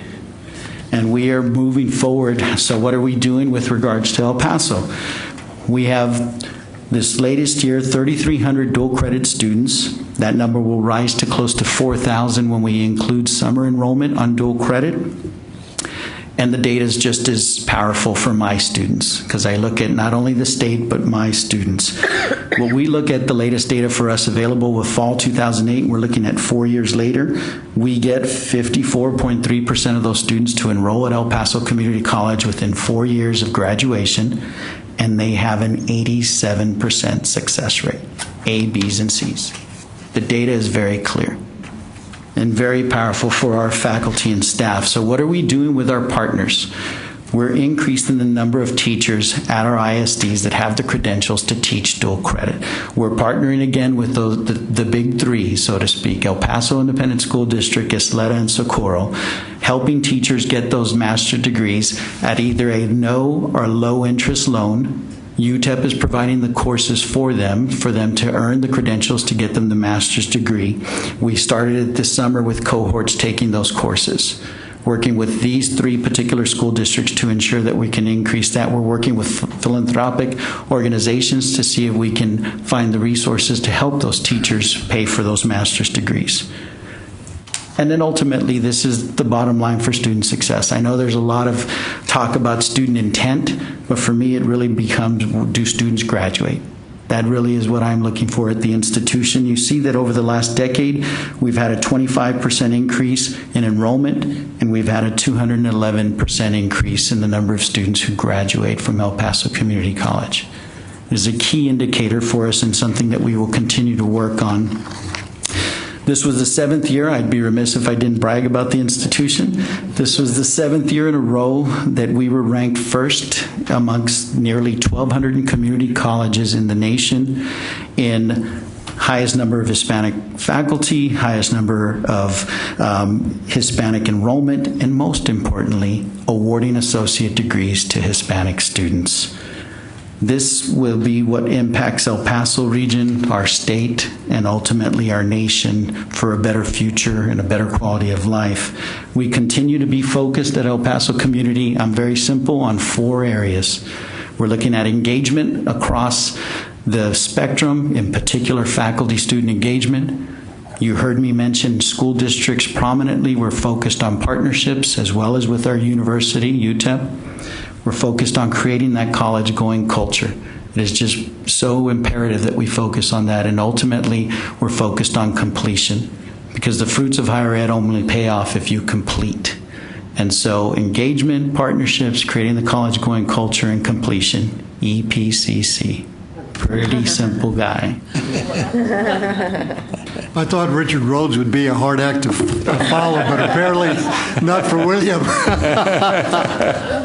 Thank you, Dr. Serrata. Yes, Dr. Gardner. I'd just like to follow up on what Raymond said, is that one thing that's notable for me in hearing this is El Paso Community College has gotten lots of accolades, but they're clearly not sitting on it. On those, they're clearly working towards continued improvement. And UT El Paso benefits from this a lot. You might guess that from this, but the last time I looked, 50% of the baccalaureate graduates at UT El Paso had at least 30 semester credit hours at El Paso Community College. Their success in graduating is largely due to their partnership with the two-year college in the community. That may have gone up some. Statewide, the average has been about 35%. It's now up to 40%. So it may have gone up a little bit. And El Paso, I haven't seen a specific number, but this is all very real, and especially for the students who are benefiting from it. Okay, I'd like to open it up for questions for Dr. Serrata. Shirley? Thank you. I just have to thank Raymond and his staff for bringing these two incredible, very successful higher ed folks. It's so good to hear these positive stories. I just go back to when Raymond and I were working closely to get the P16 councils going, and I remember bringing in the El Paso one then because it was a model. And I'm curious, are those still a good vehicle, Dr. Serrata, the P16 councils, to get exactly what you've done? It's so successful. I think it should give us all such hope that it can be done. And what I like so much about your approach and about David's approach, no excuses. Yeah, and we get so much of this, higher ed blames pub ed blames higher ed. The student doesn't win when you're doing that. And that's why Raymond and I worked so hard to try to get P16 councils going in, or P20, whatever you want to call them. Did you feel that was a good tool to get you? I know it's probably one of many. And Commissioner, how can you help us? Yes, ma'am. I can't overemphasize the power of the P16 councils and the power of what it's done in West Texas. And I cannot go without giving Dr. Diana Natalicio so much credit of creating the El Paso Collaborative. The collaborative, the president of UTEP, I sit on the collaborative, the superintendents of the big three ISDs, as well as additional superintendents, the El Paso Chamber of Commerce, and one of the large employers, ADP, is represented on that council, as well as the executive director of Region 19. And we are all focused. What I presented was very much a focus for the entire collaborative. We are focused at the collaborative. Initially, they really focused on college readiness and getting out of high school. Now we're focused on college readiness while they're still in high school by expansion of dual credit. So the collaborative is working on this together on increasing the number of teachers that our K through 12 partners have so that we can increase dual credit opportunities for our students. Now, I'm looking at core courses. I'm very proud of the 7 early college high schools. We're hoping to get that up to 8.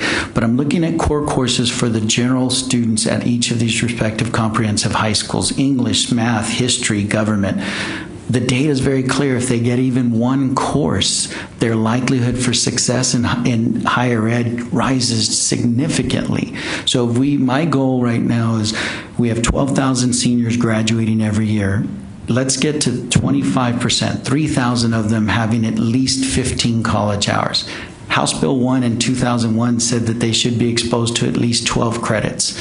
The reason I say 15 is, again, that's a magic marker in higher ed. If a student reaches 15 hours, Kay McClenny and the SESI folks have shown this, then they again rise significantly with regards to graduation rates from college. So once we hit 25% of those seniors having 15 hours, then the goal becomes 50%. And then 75%, and ultimately we want 100% to graduate with at least 15 college hours. Can I just want to follow that up. Could you repeat that goal? Yes, President Faulkner, thank you.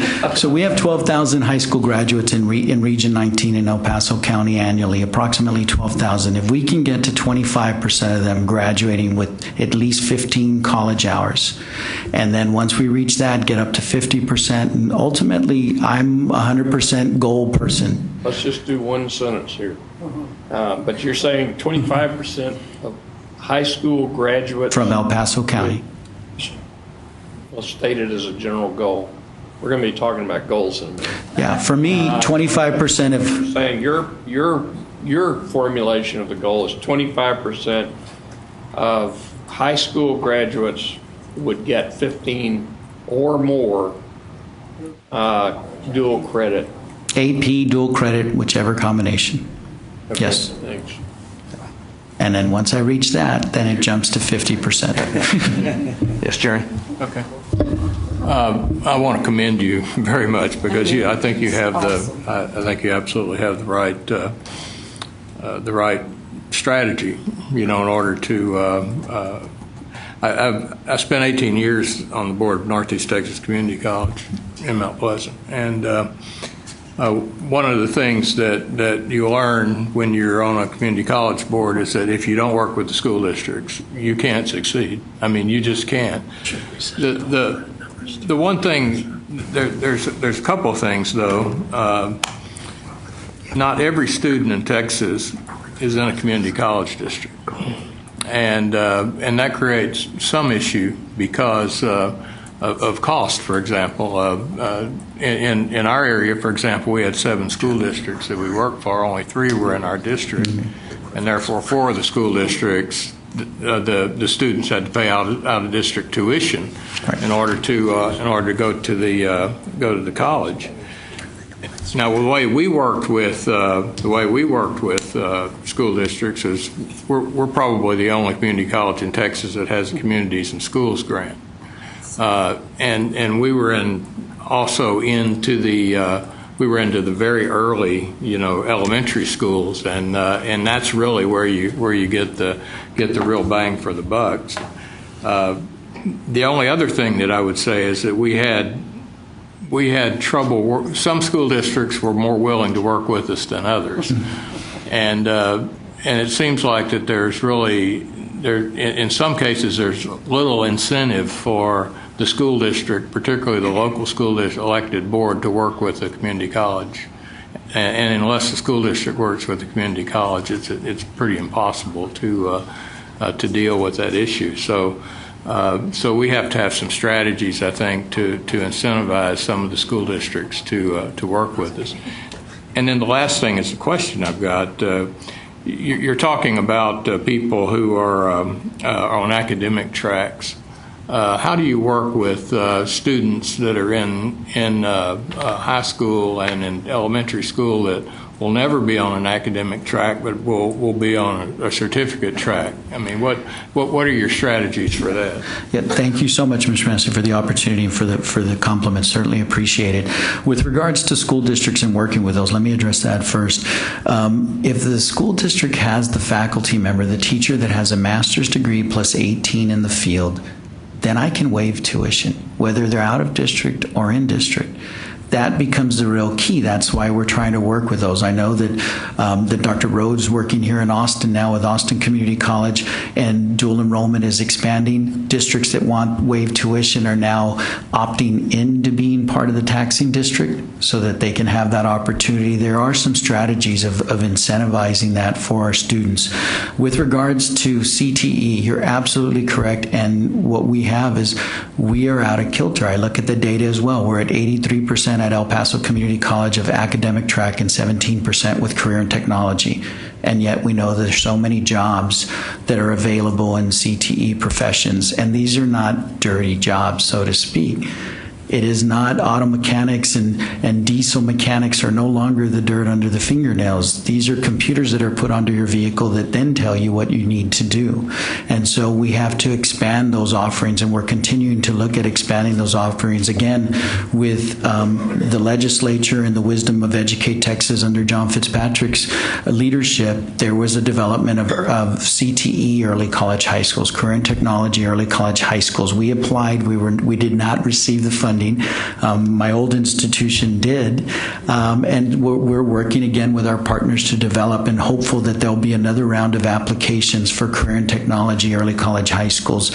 What we seem that the data shows us is that we do have jobs. There's a mismatch of skills that our population has with the jobs that are needed, and so we're working diligently to have that pathway for our students. It is a more than living wage for these students to earn, and absolutely it is something that needs to be provided as an option for all students with regards to their academic or technical planning. Agree. My question comes with your relationship between the school districts and the community college, particularly when it comes to the financing of facilities. I'm working with Del Mar College right now in Corpus Christi, but we're facing kind of a dilemma because both are proposing bond issues this fall for facilities, and it is causing strain, I think, between the two institutions in here because, in a way, they are truly competitive because they're both going to the public for substantial amounts of money to look forward to the needs of both institutions over the long haul. Have you faced this particular issue? I have not faced it in El Paso, Ms. Ferguson. To date, let me put that caveat. Our school districts have been very effective with regards to bond issues in the greater El Paso area. The college has not. College has not been successful, and so what we look at is we have done a number of tuition revenue bonds over the years to increase the number of facilities that we have at El Paso Community College. We look at opportunities such as P3s, public-private partnerships with regards to facilities. During my time at South Texas under Dr. Reed, we was successful in passing 3 different bonds. Now, part of the coordination is always ensuring that your ISD partners are not going out at the same time. And having that collaboration and cooperation and communication to say, here's what we're looking at. Again, to EPISD's credit, under the leadership of Representative Margot, the strategic planning session, they just had their strategic planning session, and higher ed was at the table during their strategic planning sessions. Not for all of it, but for the segments that pertain to higher ed. What do we want our high school graduates to look like? That kind of openness and collaboration creates the lines of communication.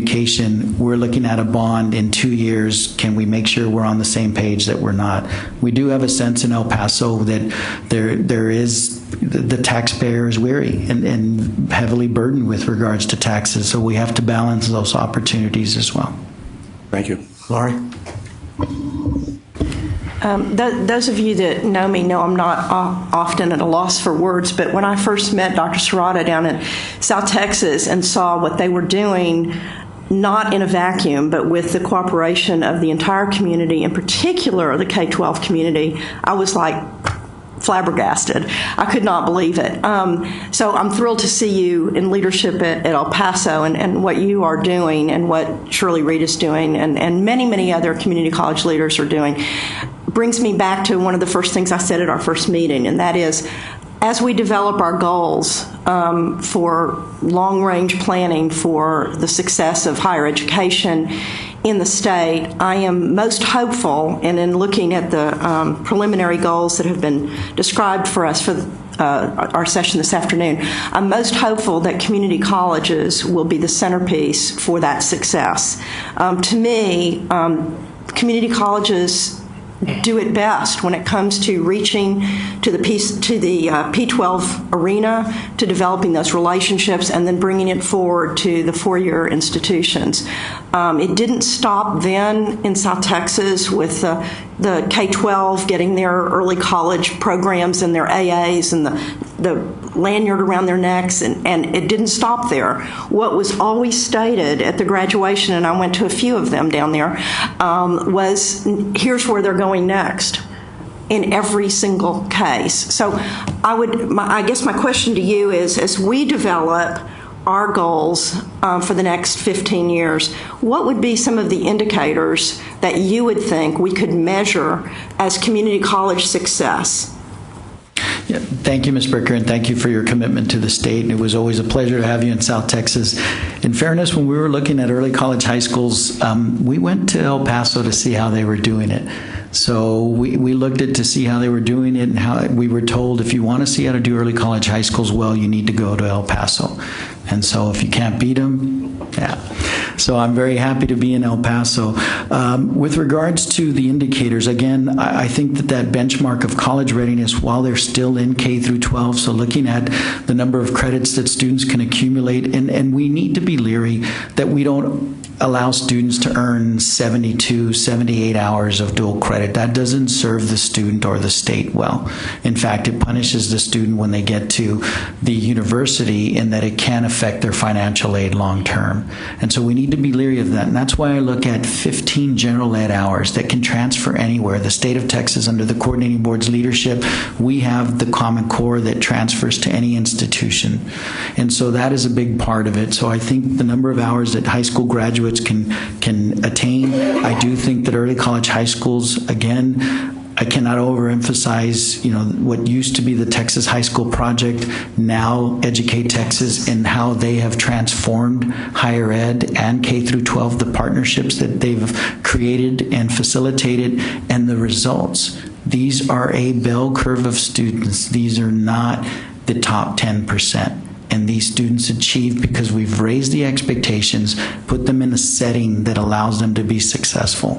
I think that those are two of the key indicators that we can look at. I think that the new TSI, the Texas Success Initiative Assessment, is going to be a key piece of this in ensuring that students are college ready while still at K through 12. We're working collaboratively in Region 19 in El Paso to having K through 12 teachers work with higher ed faculty at both the college and the university to develop the course that will be offered to seniors that haven't met TSI requirements, college readiness requirements, so that all parties involved believe the rigor of the course that will be offered during their senior year.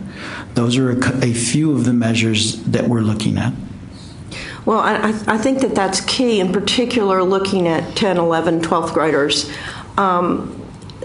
The early college intervention, the dual credit programs, and maybe even destroying the 12th grade year as we know it and making that the year of transition.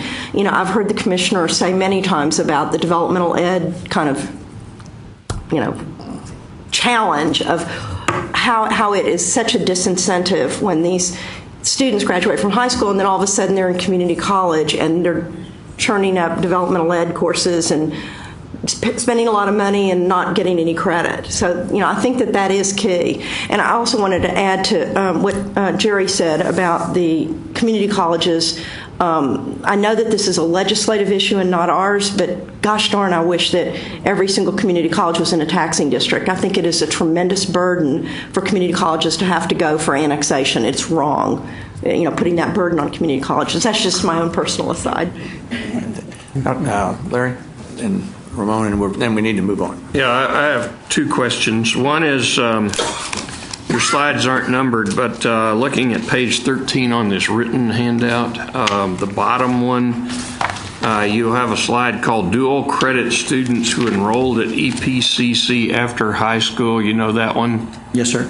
It has exactly what the title says.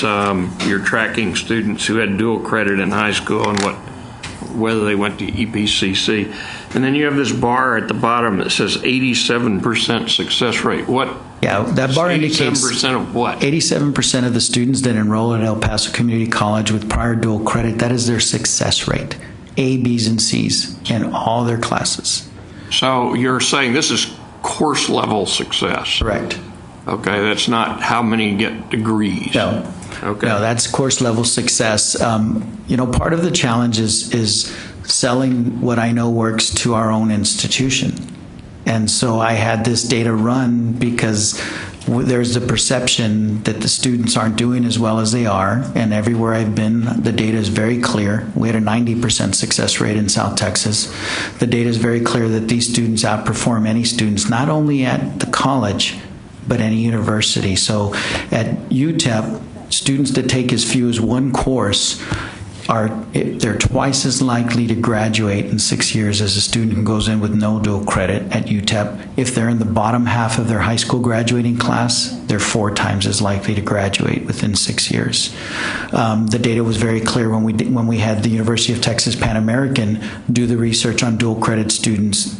They outperformed everyone else at the institution. And so I have to build the will within the institution, within El Paso Community College, and this was the data that I showed. There's the misconception that we would get all those dual credit students. That's just not going to have. As an enrollment manager, these dual credit students, early college, high school bell curve, dual credit are primarily right now, we're reaching the top, the first and second quartile primarily right now. And so many of those students are going to choose UTEP first. Many will choose UT Austin, A&M College Station, et cetera. And so we cannot fool ourselves to thinking that we would get 100% of those students, and so it's lost revenue through tuition. But the students that we do get, 54%, the latest data that we have, and they have an 87% success rate. It is an investment for the institution. Okay, I have one more question. May seem flippant, but it actually isn't. I noticed that in all your dual credit slides, all the pictures are of women. It's not flippant. It's the whole reason. So are all of the success stories women? They are not. And actually, if you look at page 14, that is all males in that one. So but it is a serious issue that I take very seriously. This was my research. This is what I studied, and I have 2 young boys. And what we're seeing, the data is very clear that in particular minority males are falling behind to the level that it's at a crisis situation. The commissioner has been very upfront with his work in College Board as well as in the state of Texas in that we have to change this data. I'm not arguing that, but is there a gender balance? There is, and so issue of imbalance in the dual credit? Yes. And in early college high schools, and we just don't notice it. So who brings it to attention of my colleagues? I do. And I say, did you notice that 70% of this early college high school graduating class was young ladies? Okay. And so we work hard at this. Larry, there's an imbalance on every indicator of academic success and ambition between males and females. Ramon? Dr. Serrata, for the purposes of strategic planning, are you impacted by the numbers of international students or of students who are Americans living in Mexico coming across, or also in the large numbers, perhaps, of students who are attending school who might not have started their public education in the United States until well into their years? Yeah, Dr. Dovalina, what we see is it's a pretty consistent number. Prior to the violence in Mexico, in particular in Juarez, we did see a drop of enrollment, in particular when the violence was really bad. Now, for everyone, as I know this is being broadcast, we never saw the violence in El Paso, just like we never saw it in South Texas. I'm sure you didn't see it in Laredo. When I track the data with regards to undocumented students, which are primarily students that graduated here, it was always in the 2% range at both institutions. We have fewer than 1,000 international students that are primarily from Juarez at El Paso Community College. Our tuition is relatively modest compared to other institutions in the region with regards to international student tuition. We do see some students that did their primary education in the Mexico system, coming in, then going into middle school and high school in the greater El Paso area, and those students perform fine. We're not seeing any level of disparity with regards to their success rates in courses. One thing to add to that, which is antithetical almost, was EPISD had an increase in student enrollment during the violence in Juarez. It has now gone down. They had a decrease, we had an increase. Okay. I'd like to thank Dr. Serrata. It's a very good presentation. We appreciate it that you shared it with us. We're running about 25 minutes behind schedule, so instead of a 15-minute break, I would like everybody to go and get your food that's in the, I guess, right behind us, and then come back to the table so we can continue. One thing that I would remiss in doing before we break here is to recognize John Fitzpatrick of Educate Texas. John, his name came up, and Educate Texas came up. It's been really, that organization has been instrumental as a nonprofit working in the area of dual credit and early college high school. So thank you, John. Thank you for being here today. And with that, let's break, and like I said, come back as quickly as we can. Good job. Great presentation. Thank you so much. Great job there. We're trying to think the same thing. Meeting back to order. And we made up a little time, but we're still about 20 minutes behind schedule. I'd like to turn it over to Deputy Commissioner David Gardner and Assistant Commissioner Susan Brown. They'll provide an overview of some possible goals and some measurable targets for the next higher education strategic plan for Texas. And that'll help us stimulate some discussions for the rest of our meeting today. Okay. I just wanted to start out briefly with a reminder of the type of plan we're trying to produce and some of its characteristics before we go into the greater details. And for Mr. Lyle, this will be the first time you've heard this. So, but the board has, as again, this is a reminder, wanted a plan that embodied certain principles. One is, what are the most important goals for the state by 2030? That means clearly there'll be many things that need to be done, but they're not going to be contained in this plan because it's strategic.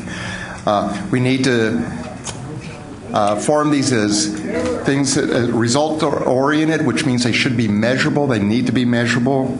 And include what are really considered the most promising state strategies. That means things that really can make a difference statewide. For example, in the first plan, one of them was that the recommended high school program become the default curriculum, and that was in place until recently, and we think made some difference. But also that we need to recognize that there are regional and local strategies that but recognize that regional and local strategies are essential. Those may or may not be in the plan, but as Dr. Strada mentioned earlier, just even things such as family income. The family income in El Paso is, I think it was about $15,000 a year lower than the median statewide. That's an important consideration for certain aspects.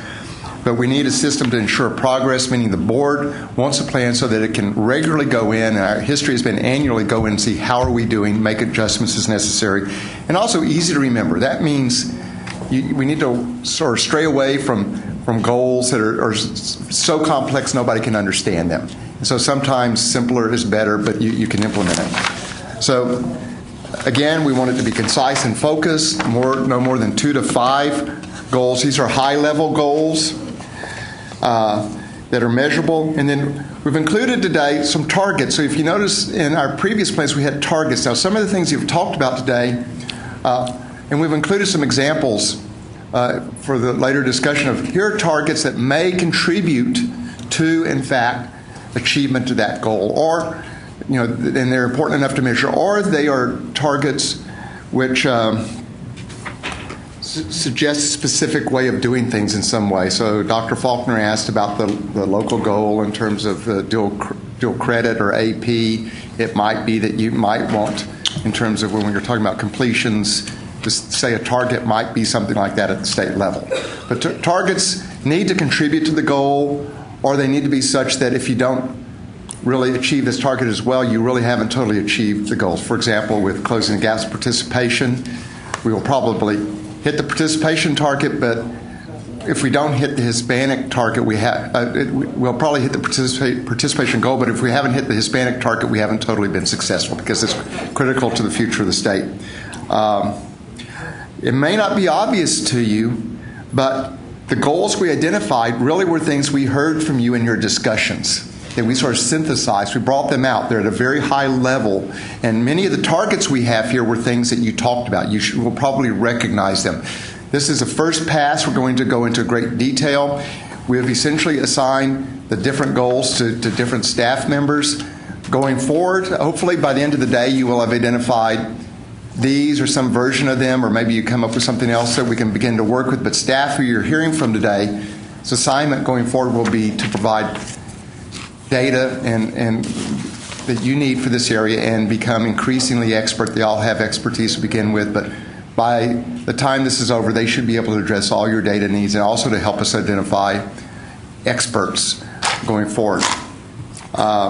Strategies, you guys are filled with strategies, and I think once you identify the goals, you'll do a great job in identifying the strategies that can make the most difference statewide, but we really need to identify those goals. So that's really all I have to say about that before we move into the first goal, unless you have questions.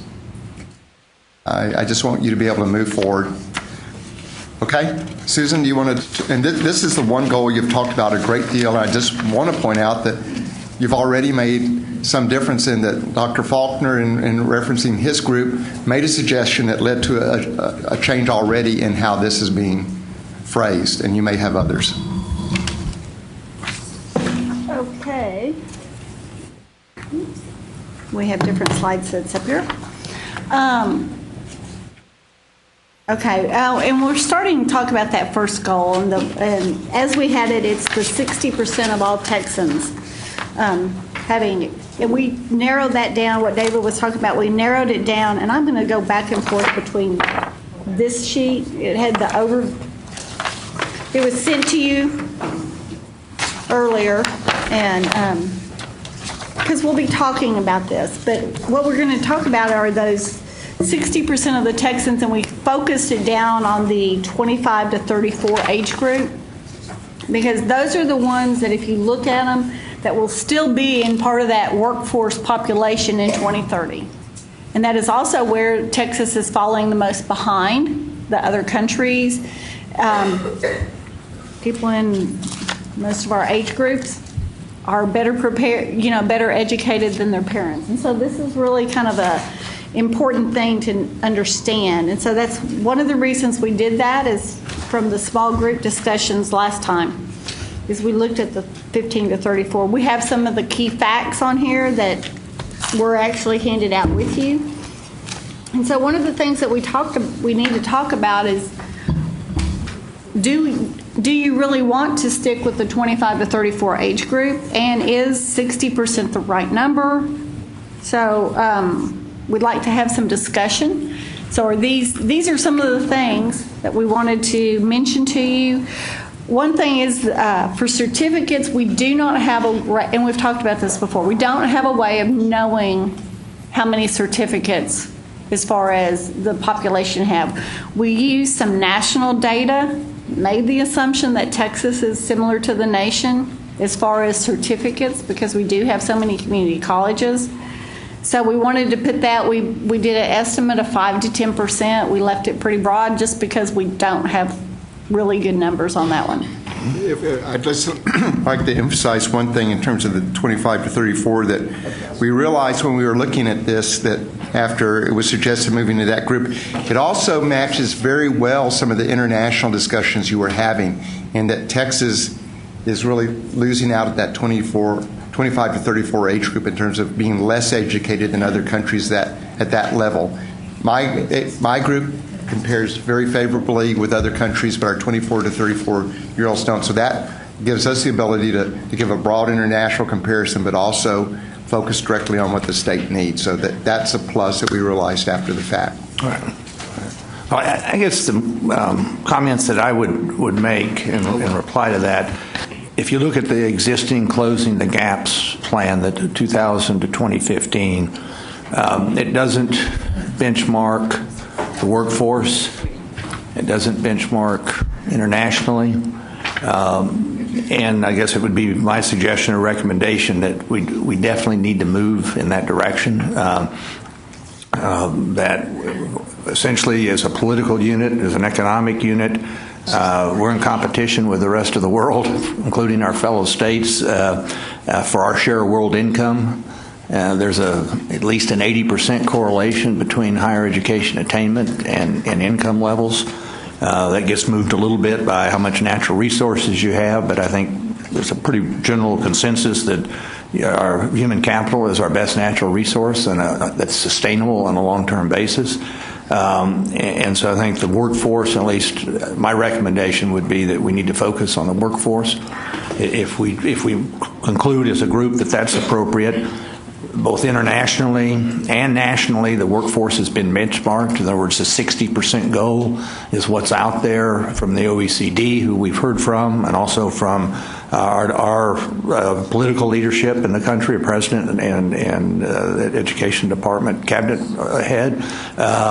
So I guess I would recommend the 60% is something that, essentially, if we adopt something less than 60%, we're essentially saying that we're not going to compete for our share. Rather, we're going to accept something less of our share in world income. So I'm challenged not to say that we're prepared to go after 60%. I do think that our biggest challenge is in the younger population. As Dr. Gardner said, we have not only an absolute decline between the old guys and the young, which is not great. It's only a couple percent. But everybody else has had significant increases in educational attainment as they go to younger decades in their workforce. So our real challenge is that relative shift from number 3 in the world, if we want to view ourselves independently in that sense, to number 24.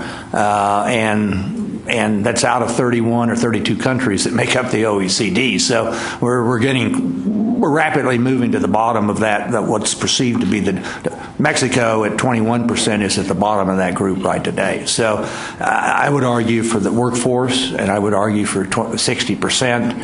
And I think 25 to 34-year-old is the one that we have the greatest, obviously, chance of making an impact on. It's much more difficult, obviously, to move the older end of our workforce, even those that could still be here in 2030, than it is to focus on the 25 to 34-year-olds. And this also jives with the Georgetown study in terms of what you need in the U.S. in terms of, and Texas in particular, in terms of the percentage of the workforce that need this level of educational attainment. Mm-hmm. So it matches what you're saying internationally, but also matches the U.S. estimate as well. Right. So it does both. And I will point out that when you look at it, if we just stay where we're at, we'd have 1.7 million at the same percentage rate. We'd be at 1.7 million of the 25 to 34. To get to the 60% is going to be at 2.7 million of those adults with 25 to 34 that will need some type of credential. But I do think it's actually a reachable goal. If we're already at between 38 and 43% when you have credentials, if you include the certificate degrees, and we make the same type of progress. Now, it was not an easy struggle, but the same type of progress that we've been making with closing the gaps, we can still get there. So it's not so far out of reach that everybody's going to go, oh, and throw up their hands. Right. We actually mathematically can get there. We can get there. Right. It will be, yes, we can get there. And we can go into more detail on that and show you, I think as we get more into the discussion, these goals that we have here are related, but we can show what we have to accomplish. And Paul on our staff has developed a fairly simple tool so that if you want to raise questions, well, what would we really have to do in terms of increasing retention, for example? This part of the population, that part of the population. And that can actually guide you in terms of which strategies are the most important. Where do you really have to press the levers to do that? But the exact numbers, you may change some of these as we go forward when you look at certain things. This one I think there's a lot of evidence for, but the other numbers that you're going to see for the other goals need much more work. Yeah. Well, the formula that we built before has been looking at our historical growth rate which has been compounding. And I have run it recently, but it was about 4.5% since 2000 in terms of graduates. It might be a little bit higher with these new numbers here. So that we're compounding forward on that. But you also have the formulas that at least I've been involved in before have looked at the whole workforce, 25 to 65, but I think they apply also to, obviously, if our focus is on the 25 to 34. You have to make an assumption on net migration, which we've been, because of a very competitive business climate. The latest numbers I saw were about 90,000 new citizens in the 25 to 64-year-old age category that have some type of post-secondary attainment. We'd have to be able to break out the 25 to 34-year-old piece of that and project it forward. Adult basic education, we have to make some assumption there. It's probably a lower assumption here than when we looked at the 25 to 64, looking at the younger part. That probably becomes a little bit less part of the formula. So, and then you can work backwards and find out how many degrees do we have to produce. I mean, what's that growth rate that we need to compound by between here and 2030? Does it take us from 240 443,000 to 500,000 degrees, if that's the magic number, to get to the 60% in the 25 to 34. So I guess what I'm saying, David, is that can we kind of conclude that we think we have the data skills, and with the exception of this, the question around certificates, because it sounds like some additional work needs to be done there to give us greater confidence. I mean, 5 to 10% is rather a wide band when we're trying to zero in on a 60% number and grow it from 32%. It is, and we actually did it two different ways and got basically in the 5 to 10%, 7.5% range. Both ways we did it, so it does make us feel like that is actually probably a pretty good number in there, given when you go about it in two different directions and you come up with the same answer, gives you a little bit more confidence that that's pretty close. You see that we call this a state goal, and it's important we're distinguishing it that way because of some of the things you just mentioned. Our institutions clearly can't control in and out migration unless you give them billions of dollars and import students from other states. But these are goals where we want to be as a state. And the other goals clearly are things more within the control of the institutions. And I think it's important to distinguish that, because we can tell you exactly how many certificates are produced by our institutions. That's no problem at all.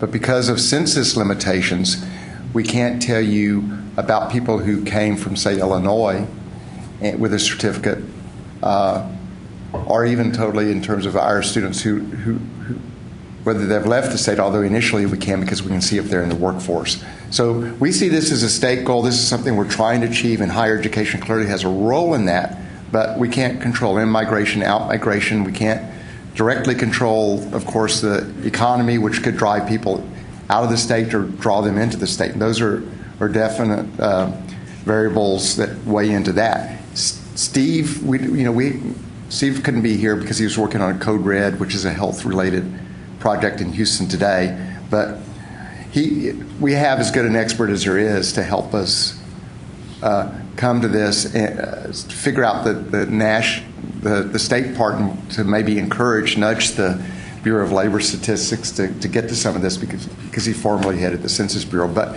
that's an imperfection in this that we have to be aware of. Yeah. I think we need to make a reasonably conservative estimate of what net migration might be over that time period to get to that, and within that population.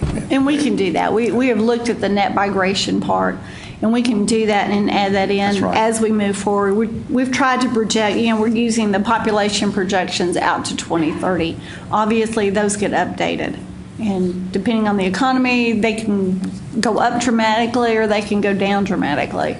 So we're using the best projections we have at this point, and that's what we'll continue to use. And one of our hopes is that this strategic plan is like closing the gaps, is that it continues to breathe and it continues to get modified and changed as better data comes forward. Yeah, and recall with closing gaps, we changed several measures once better data became available, or it was clear that we had underestimated our ability to accomplish certain things, such as the research expenditures that we were using originally would already achieve because of the lag in the federal data, and we changed that. We changed as we had new population forecasts, we changed our goals for participation as we saw that our success goals weren't aggressive enough. They were just rising with enrollments.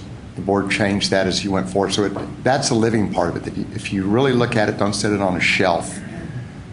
We have to look at the data constantly and receive input from institutions on that as well as we go forward. Dr. Ferguson. Yes, Bob. Yes, to kind of continue on with what are your comment and so on, I was trying to get a fix on the 60%. Is it realistic? And what I was wondering is would be the compounded annual rate of increase of the number of graduates we have to have in order to reach that 60%? We would need about 900,000 certificates over that entire 17-year period. So when you break that down, it's about 53,000, and I'm looking at Paul because certificates and certificates and associate degrees and bachelors. So about an additional $53,000 per year. Now, chances are you're not going to reach $53,000 that first year, but you'll need to, as you ramp up and things improve, get to that point. So, for example, and that's Susan, over and above just what we would expect with natural population growth. last year, how many more certificates and associates and degrees did we award than we did in 2000?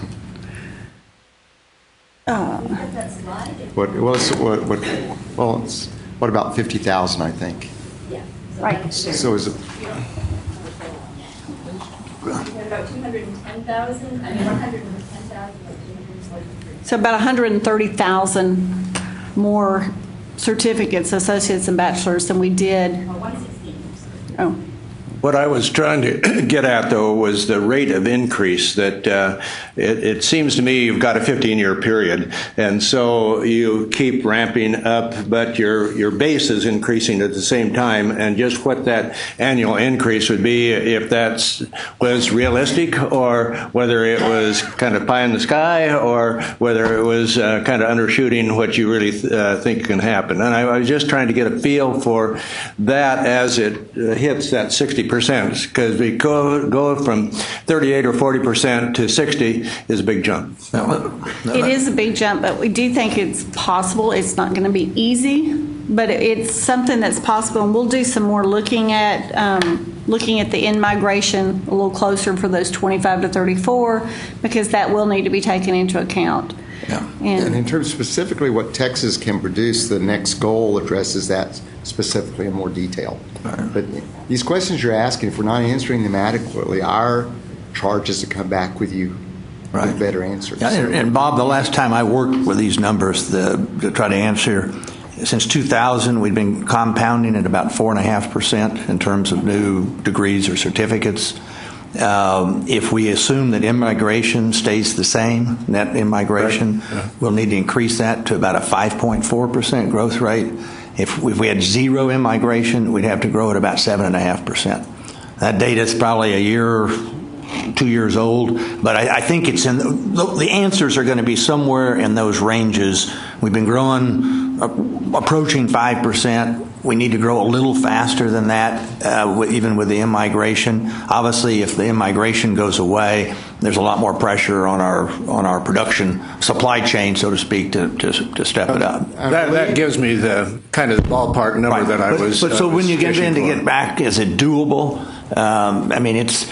To me, it's if you look at history and you look at the migration, it's doable. The one big caveat is the demographic going forward is a different demographic than we've had historically. I say different. I mean, the numbers that I talked about earlier, the switch of that demographic, the challenge in that demographic is what would give me more pause on the doability of it. The one thing I think the state can be very proud of, and we really talk about graduates, not graduation rates, but our graduation rates have gone up from about 45%, or 6-year graduation rates from about 45% to about 57%. Now, this is at a time when everybody would have predicted they would go down. Why? Because we have more poor students, we have far more students on Pell Grants, we have far more first-time and college students. So adjustments in a positive way have been made by the institutions going forward. So while that's clearly a factor and one that we have to adjust to, because at some level we'll continue to have a very poor state for a number of reasons going forward.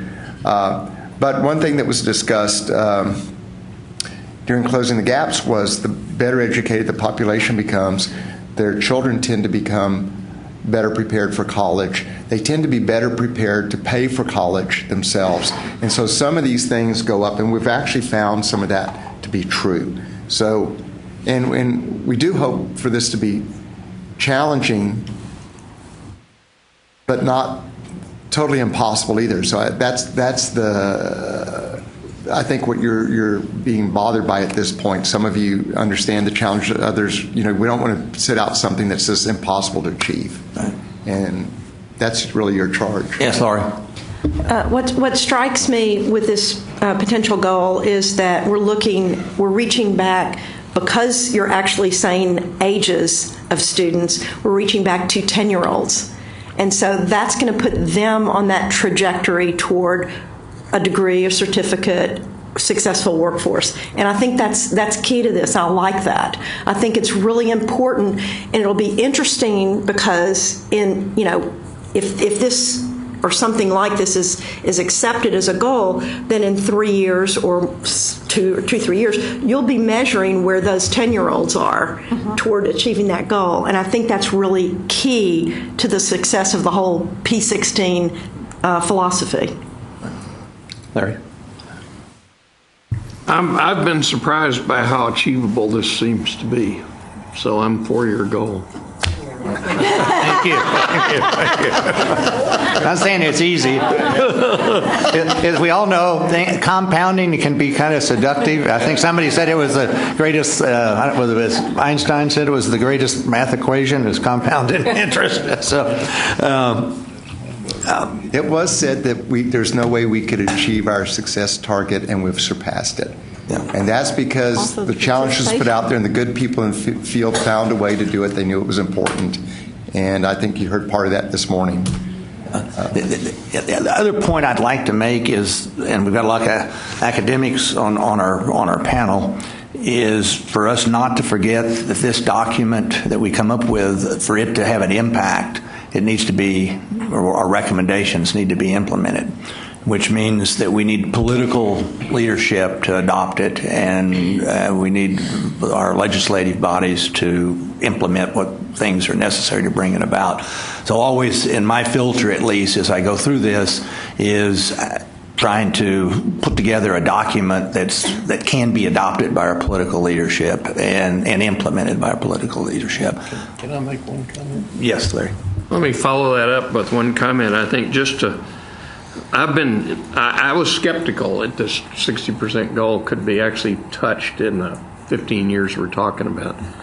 But I would like to draw people's attention to Korea on the bottom graph on page 2. Look at what their educational attainment was for their current 55 to 64-year-olds. 13% had a degree or a certificate. 13%. Yeah, we were 35. And they're now at the top of the world in 30 years and 2 generations. Not even 2 generations, a generation and a half. I mean, that's what political will do for you. That's right. Yes, Ramon. I think one of the other things that we need to do as a committee is to get some buy-in from the universities and the community colleges. It seems like sometimes Board of Regents and board members at the community colleges don't get informed about what's happening at this higher level, and that perhaps it might do us well at some point for some of us to scatter out and talk to board meetings, make presentations about what this means and what the goal is, because it's not going to be our goal, and it's not going to be just the goal of the state, but it's got to also be the goal of those community colleges and the universities.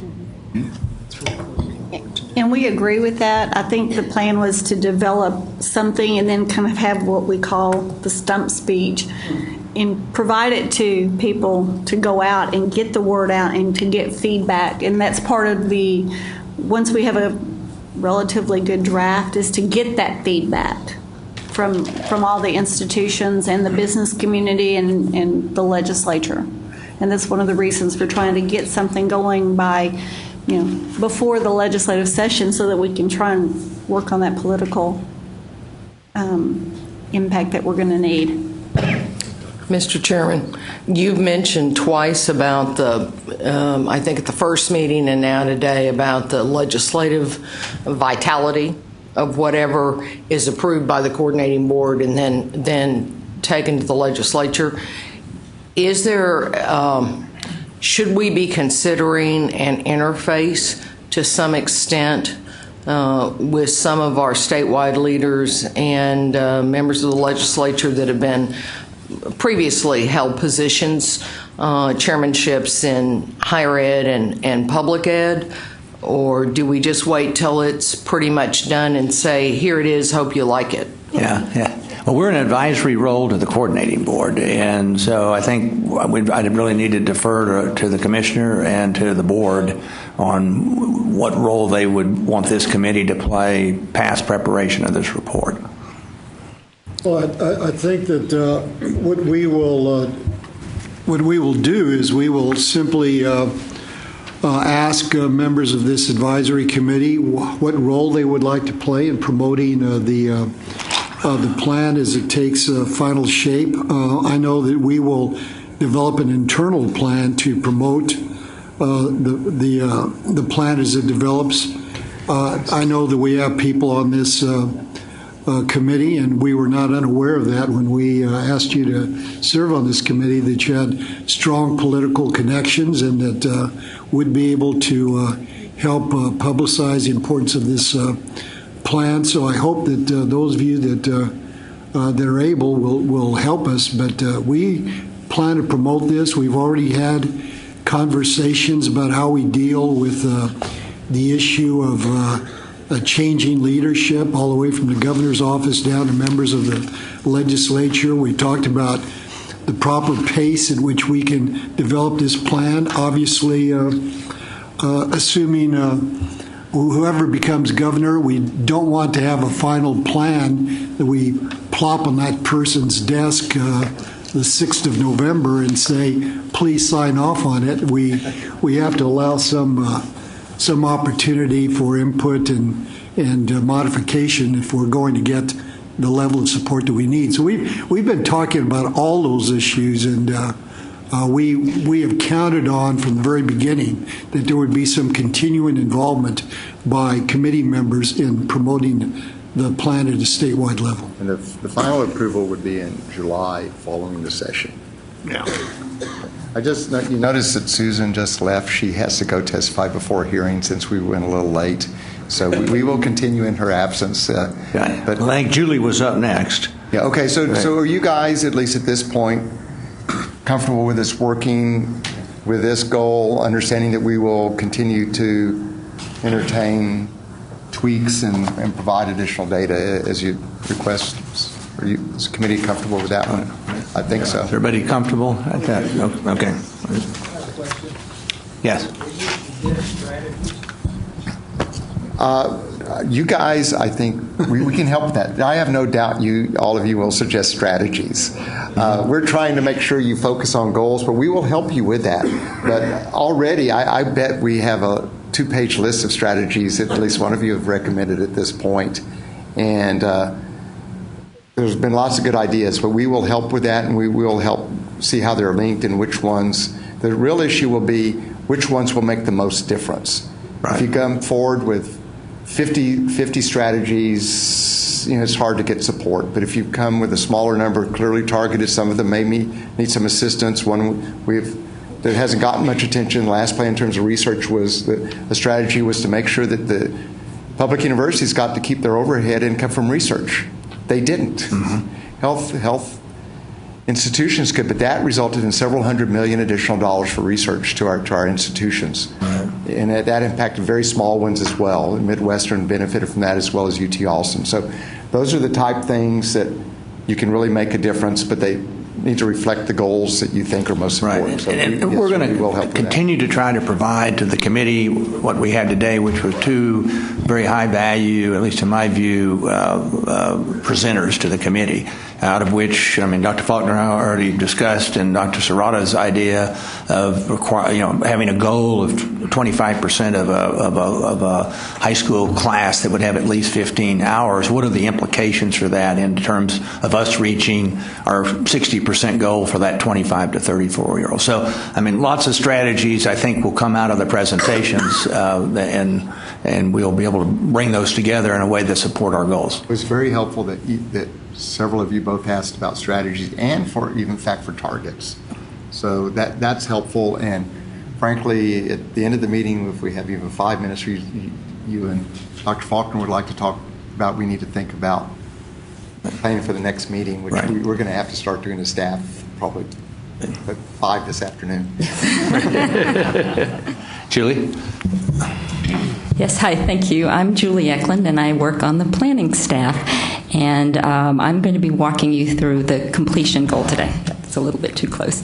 And this is a goal that I think will be a place where institutions can really feel like they're making a difference. Completion is a theme that those of us who have been listening carefully to your meetings, it's a theme we've heard over and over. We came up with the 500,000 student goal looking at the 60% goal that we were talking about for educational attainment. As like Dr. Faulkner, when I first saw that 60% goal, I said, wow, that's going to be a real challenge. But as I started pulling data for the discussion today and looking at the type of progress that we've made in terms of completion in the state, I became more and more encouraged that this is a goal that's appropriate and that Texas can strive for. In terms of looking at the goal, you'll see the 500,000 students are in red.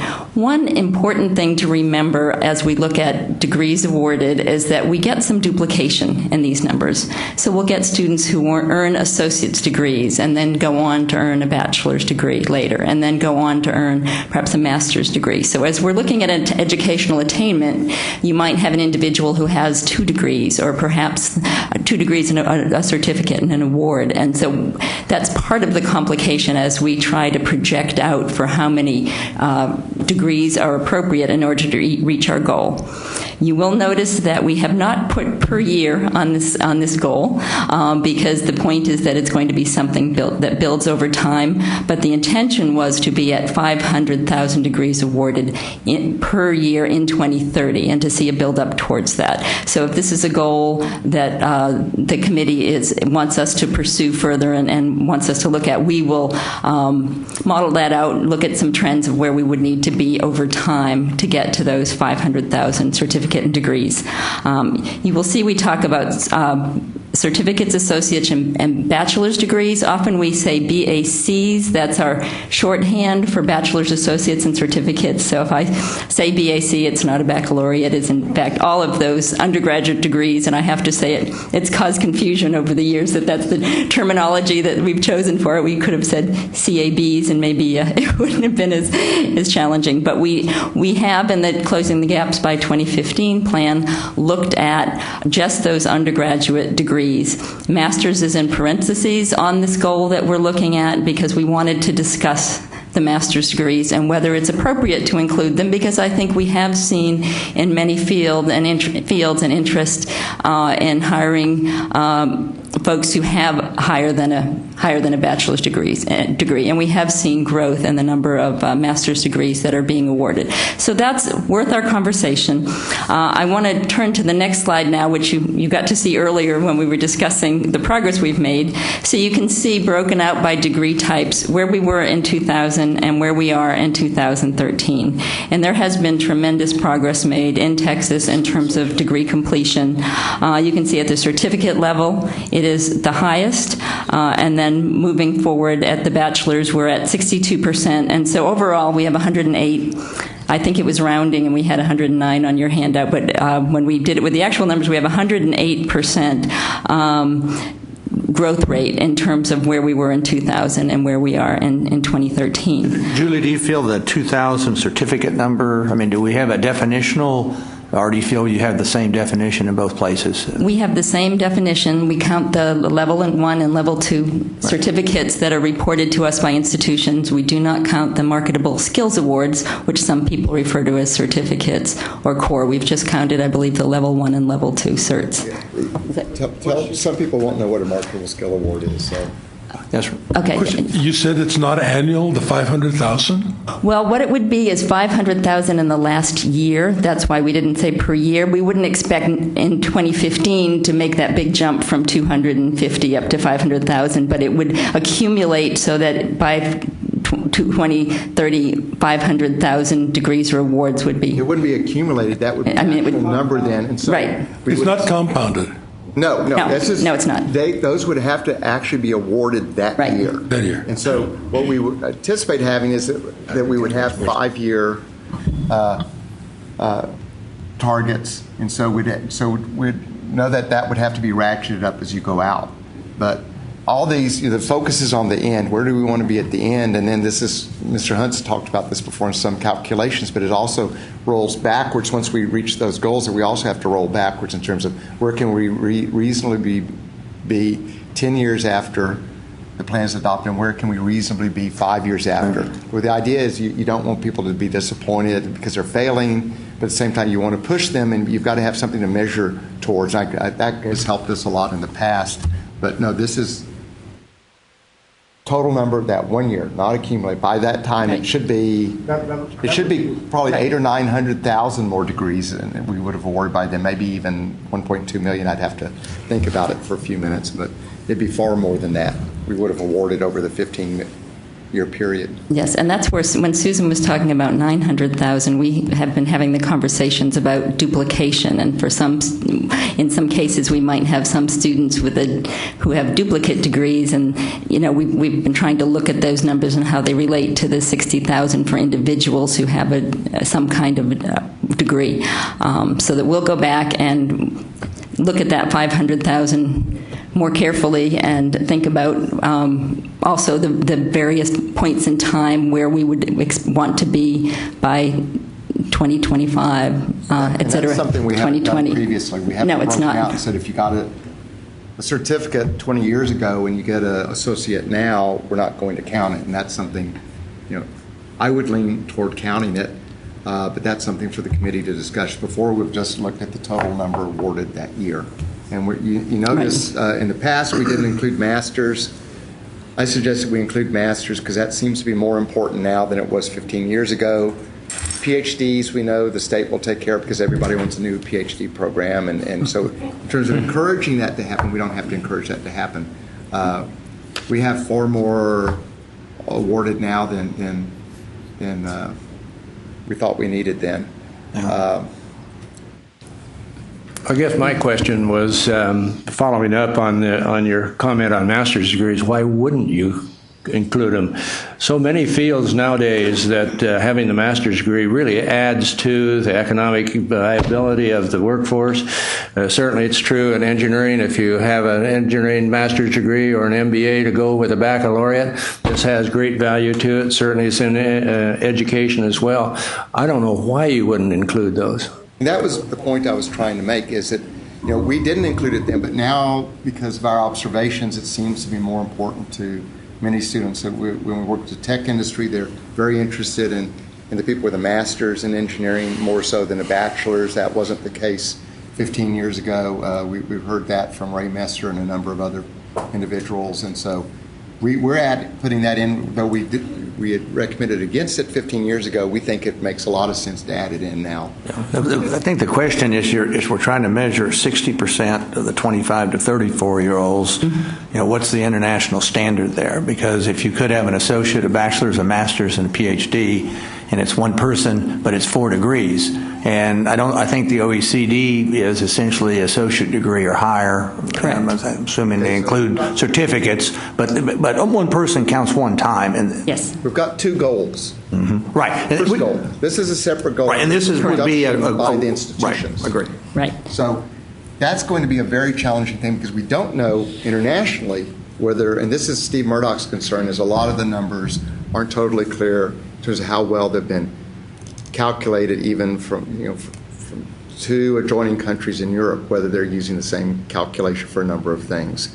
So that's one of those measures in terms of the international comparisons. Is always going to be a little fuzzy, but we want to get in the ballpark, right, and try to measure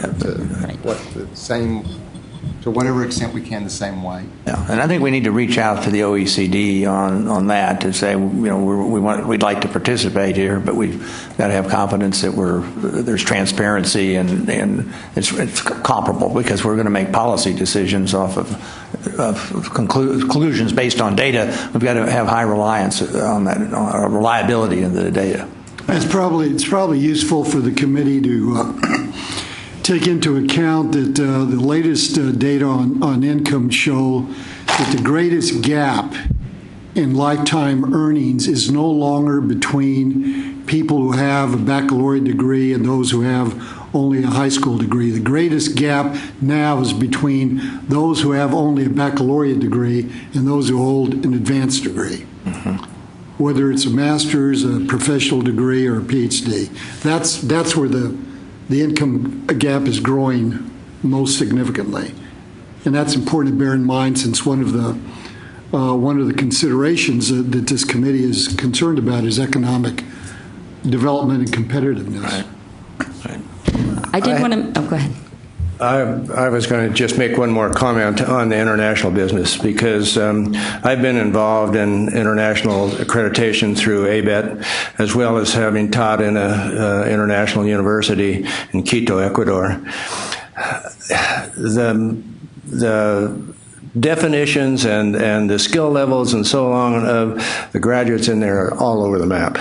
And I would downplay a lot of the international data, particularly if it's truly international. If you specifically talk about a few countries and so on, that's one thing. But when you start blending it in on an international basis in here, the data really doesn't mean an awful lot, in my opinion. Yeah, I guess, Bob, our only counter to that is the data we're looking at is the OECD data, which is the top 31 developed countries. Ecuador, for example, is not a part of that database. So, and generally, at least in my view, we're comparing to those.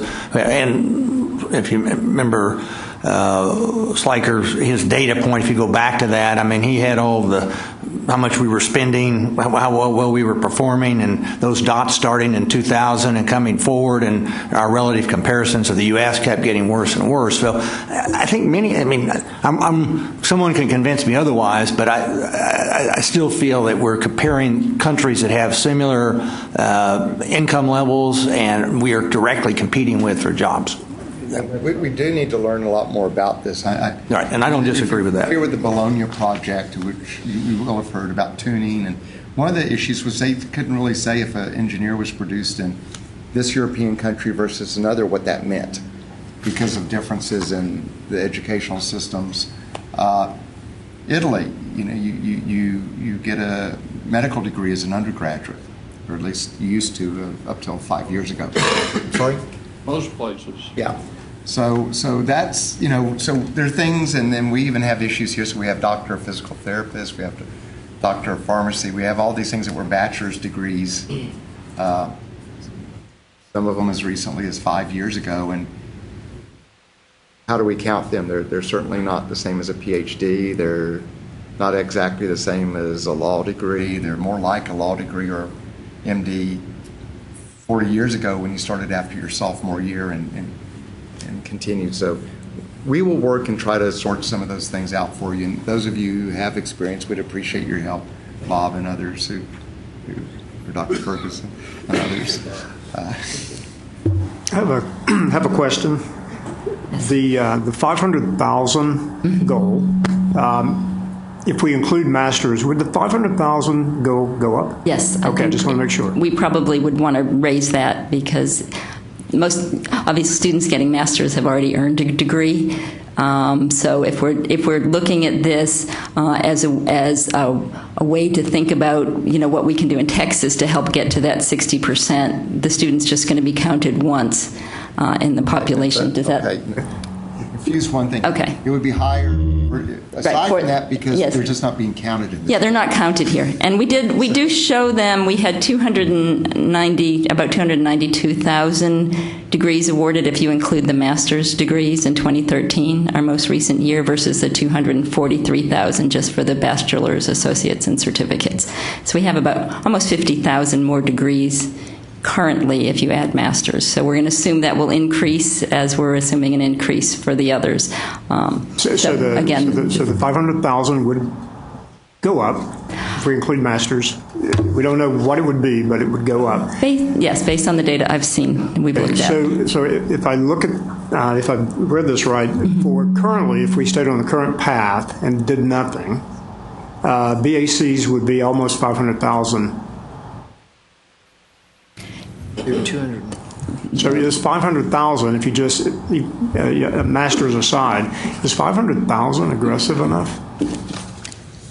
That's how we projected it at what we've seen since 2000. So it's a little over double, and that's where we came up with the 500,000. And that's a good conversation to have, I think. The numbers in these last three goals are really beginning points for discussion.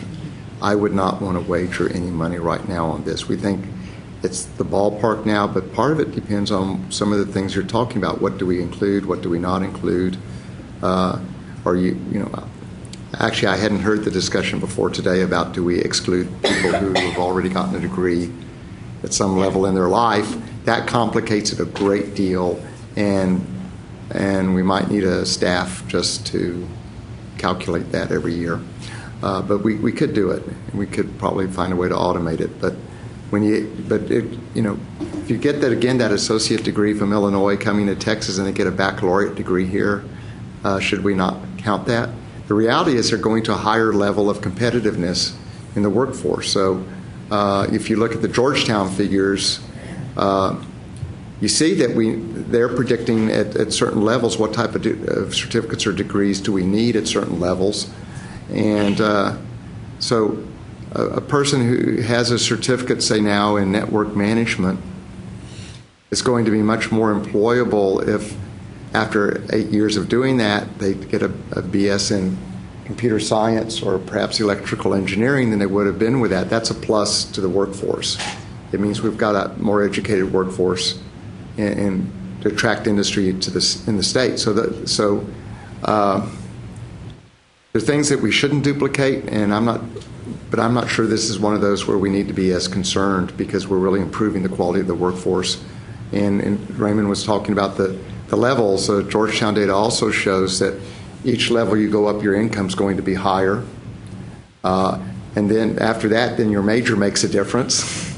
And then after that, unfortunately, gender and ethnicity still makes a difference. So these are all things that have been fairly well documented by the Research Center at Georgetown, and at least at this point in time. So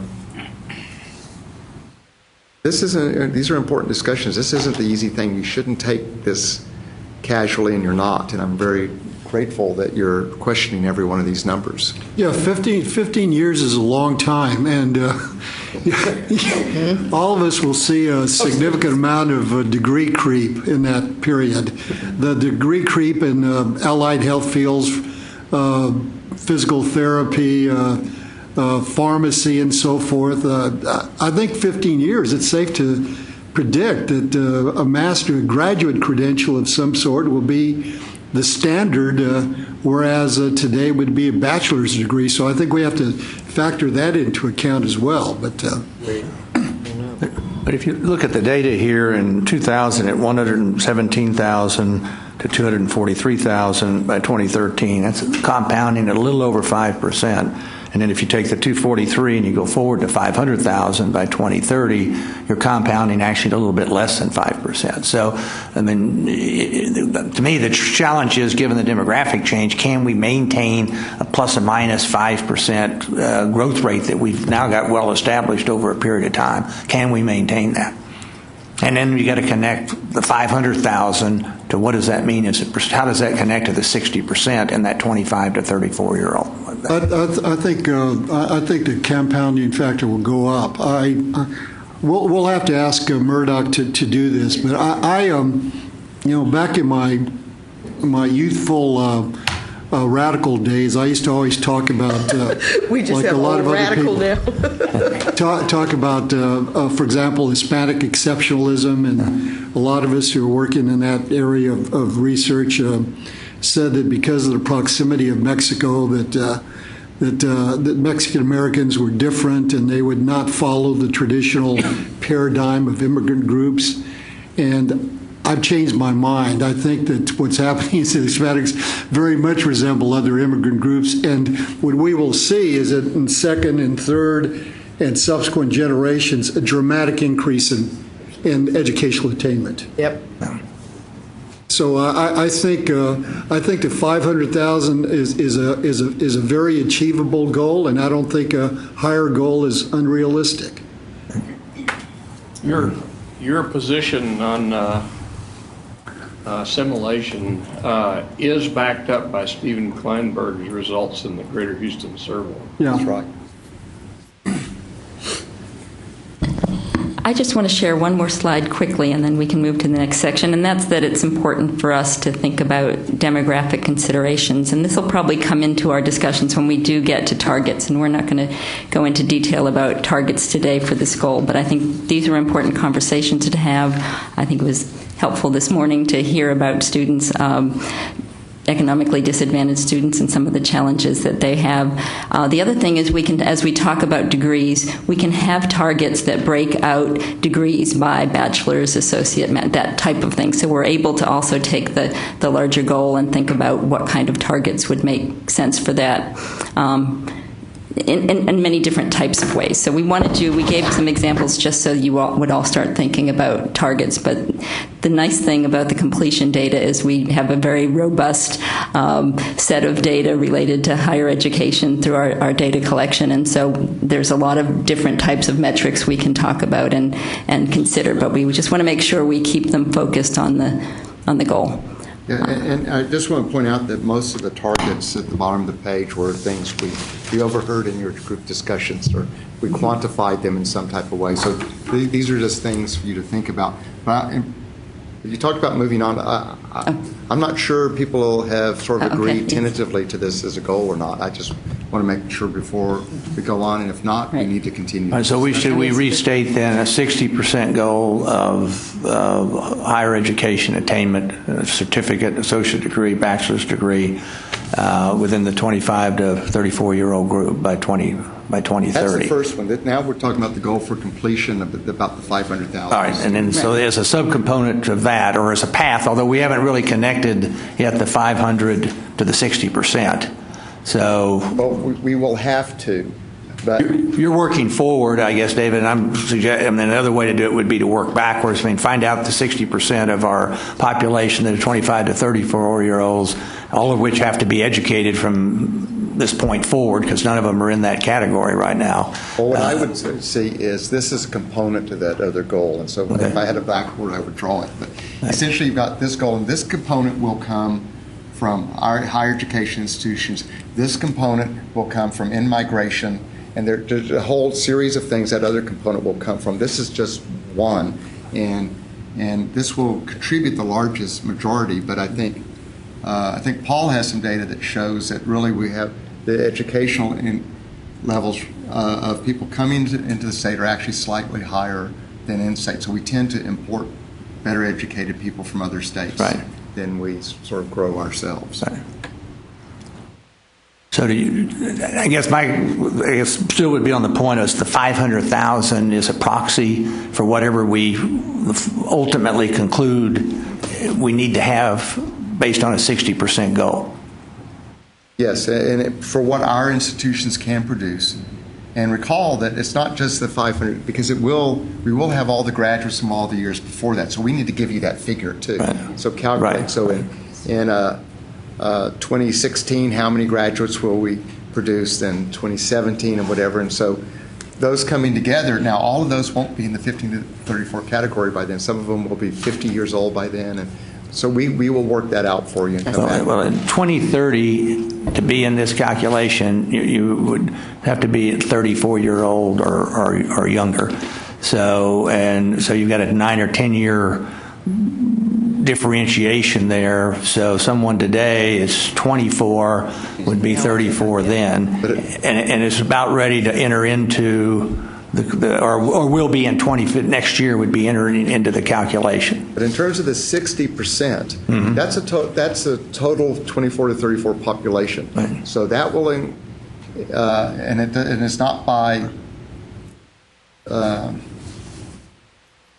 It is by the age group. So, but part of that will be some of those people will be produced in years before this. My point is, there will be more than 500,000 students that contribute to that. That will just be what we're well, that's what's going to be happening in 2030. That's right. Which will contribute to the 25 to 34-year-old population that exists at that moment in time. Yeah. And we're going to try to have these intermediate tracks. How do we get from where we are today at 32%? little over 32% in that population. That doesn't count certificates, so it's a little higher than that. To figure out, it's really probably the 5 previous years that are most important, but how many of those, and we know, remember, we graduate people of all ages, so we're going to have to go in and calculate how many of those we have, and we will do that for you, but I'm just trying to emphasize that this really just reflects that 1 year, a goal for production in the state overall, and we're going to have to break down all those other things for you. I was going to say, we realized how complex it was when we started to break it down, but we've looked at things like the fact that 86% of the students earning degrees are under 35, so they would be currently in that group or younger than the 25. So we've started to look at the pieces. It's just complicated. So I think if we can have some consensus that this is the type of goal we want, that to look at, coming up with a number of degrees to be awarded by 2030, and we'll look at sort of the pathway, some of the goalposts along the way there, then we'll go ahead and we'll produce the information necessary to make some I think, a little better estimate of what that goal should be and bring that back to you the next time. But I think we wanted some consensus. Is this a direction that the group wants to go in, a goal that looks at degree production by 2030? And what's the assumptions on in-migrations as well and how they will... Right, and we'll add those in so that it makes sense looking at the 60%. Correct, David?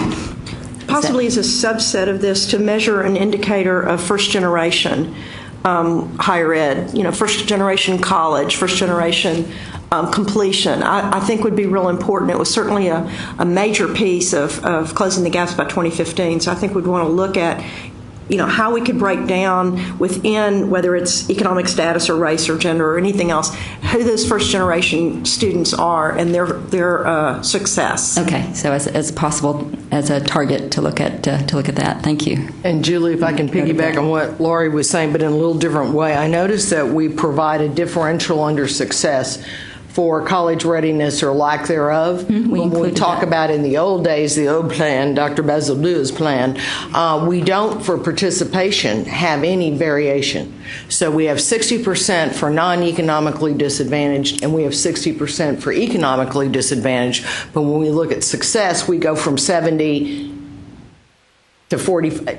So I just think we need to have some sort of discussion about why are we weighting certain factors under success, but we're not weighting them with kind of a variance under participation. Does that make sense? I understand what you're saying. Absolutely, yes. And those were numbers that we had information about completion by readiness and not readiness. So we thought, as an example target, that it would help you to think about what kinds of things were important to discuss there. And it occurs to me one thing we're going to have to think about, because of the focus on the 25 to 34 population, which I think makes sense.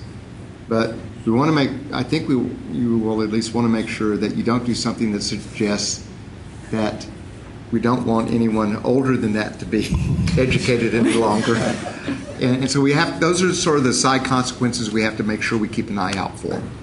And going forward, at some point, it's going to, you'll be able to look, and we should look at the broader figure for the state population. We'll be able to do that better, I'm sure, as we go 5-10 years in the process, get more data for that.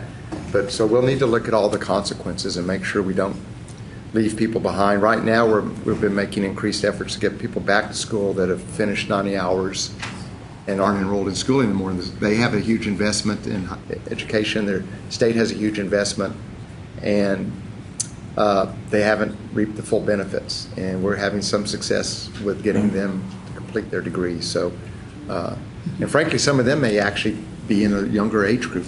They may be in the 22 to 23 year age group. They just never finished. But thanks for bringing that up. Thank you. We do see the average age at community colleges is older, and we found the average age, but we do need to find the average age of completion at community college. So that's the type of information we've been gathering, and we'll continue to gather for you to help us think about the targets. Right. Although the average age has gotten younger. It has, yes. Which it needs to be if we're going to be successful. Especially with the advent of dual credit, but it was happening before that. But I think it's also revealing that 86% of the degrees are within the 25 to 34-year-olds. So it shows you the challenge if we wanted to move the needle to 60% in the older population. I mean, that's probably a whole different order, magnitude of order. And I'm anticipating, and tell me if you disagree with this, but I'm anticipating for future meetings we will need to have meetings at which we focus on one of these goals, and each one of these goals in particular have some key experts from the outside and discuss further nuances of these things, and will be the chance for you to recommend strategies as well. But this is a gross pass at this point. We need to give you much more confidence in these numbers. Well, the adult basic education, and Dr. Serrata talked earlier about the program that goes up to age 26. We're trying to recover students. Whether that falls under the adult basic education or not, I'm not sure. But it's still within the younger population, obviously. Yeah. So I mean, we have, for example, Accelerate Texas. This is something our PETA 16 Council came up with. The Commissioner's suggestion is we had students that weren't nearly ready for college, and the Accelerate Texas gets students to the 8th grade level, but with a Cert 1, which doesn't require college readiness. So they get to that level, they get a certificate, they're workforce ready immediately, and then they can go on later to build up more college ready skills. But it was such a big leap to take them forward, but that's a way to get them in the workforce, employed, and with better academic skills then, and then give them a little economic means to take the next step later. Okay. Are we ready to move to Ginger? You guys are. Yeah. Any questions? Julie? Okay. Okay, no, I think we generally have consensus that we'll work on that number. We'll keep the goal, but we'll work on the number and the background data tied to that and bring that to you at the next meeting. Well, one thing, David, you might distribute, I don't know whether everyone saw the article in the Texas Tribune several days ago about a survey that they had done on higher education and the opinion of the citizens of our state on the value of higher education. It was somewhat disturbing and certainly would present challenges for, I think, the goals that we've laid out today. So you might want to distribute it. So once again, getting back to my comments on the politics of what are our recommendations. The University of Texas Tech survey, and it said the percentage of people that think going to college is important has gone down to, I think, 26%. I talked to KTRH in Houston at 7:15 this morning about that, and I think this is the outgrowth of all the national discussion about is college worth it, and they haven't caught up with the media in the last 6 weeks have been saying yes, it is worth it, but there's been a lot of discussion about that, and it suggests that more people need to be going to work directly after high school. So there are a number of things circulating around that. So we've got to sort of go back to where we were in some ways 15 years ago to assert that you can get a good job after high school, but there are other things you have to do as well. But thanks for bringing that up. That was, I think, a result to concern us all. And getting back to the comment on the biggest gap in income today is between those that have graduated from college and those that have got an advanced degree, and that's giving the totally opposite signal from the marketplace that we need to, that there is a significant payoff. They're also hearing about college graduates who haven't gotten jobs, and another study just pointed out that there's a huge surge in college graduates every summer, and always has been. And during the recession, there weren't the jobs to match that upsurge, even though typically what happens is there's really a 3-month problem for some students, but in the fall it's okay. They pointed out this past year with some recovery that those numbers in terms of employment for college graduates is looking much more like they were prior to the recession, and really making the point that that was a bit of an aberration in time, and now we're sort of returning to what one would have expected in the past. So somehow we're going to have to get some of that information out to people who have been bombarded with, and plus many of them think that it costs $200,000 to go to college, and it just doesn't at our schools. Our schools still are they probably cost too much, but they're still a bargain compared to most in the country. Okay, Ginger? Thank you. My name is Ginger Gossman. I'm the Director of Planning here at the Coordinating Board. And once again, we were trying to incorporate goals that addressed issues you've talked about at length in your previous committee meetings. And in this goal that we've suggested here, we're talking about workforce participation, but we capture that in two ways, not just employment in the state of Texas, because that's how we can track students who leave our higher education institutions. We can only track them as employed if they're in Texas, but also whether or not they are entering their next level of education, because as we just mentioned, the value of a master's degree is changing over time, and we conceptualize the idea of competitiveness being captured in that, going into that next level of education, because we think that leads to a more educated workforce. So both of those components are included in this goal, and that can be a discussion point for you as to whether or not you want both of them there, or if you'd like for them somehow to be teased out. We have put here 95% of our baccalaureates, associates, and certificate earners will move on to employment in Texas or next level education. Currently in the state, it is, would you please pass me the clicker? Thank you.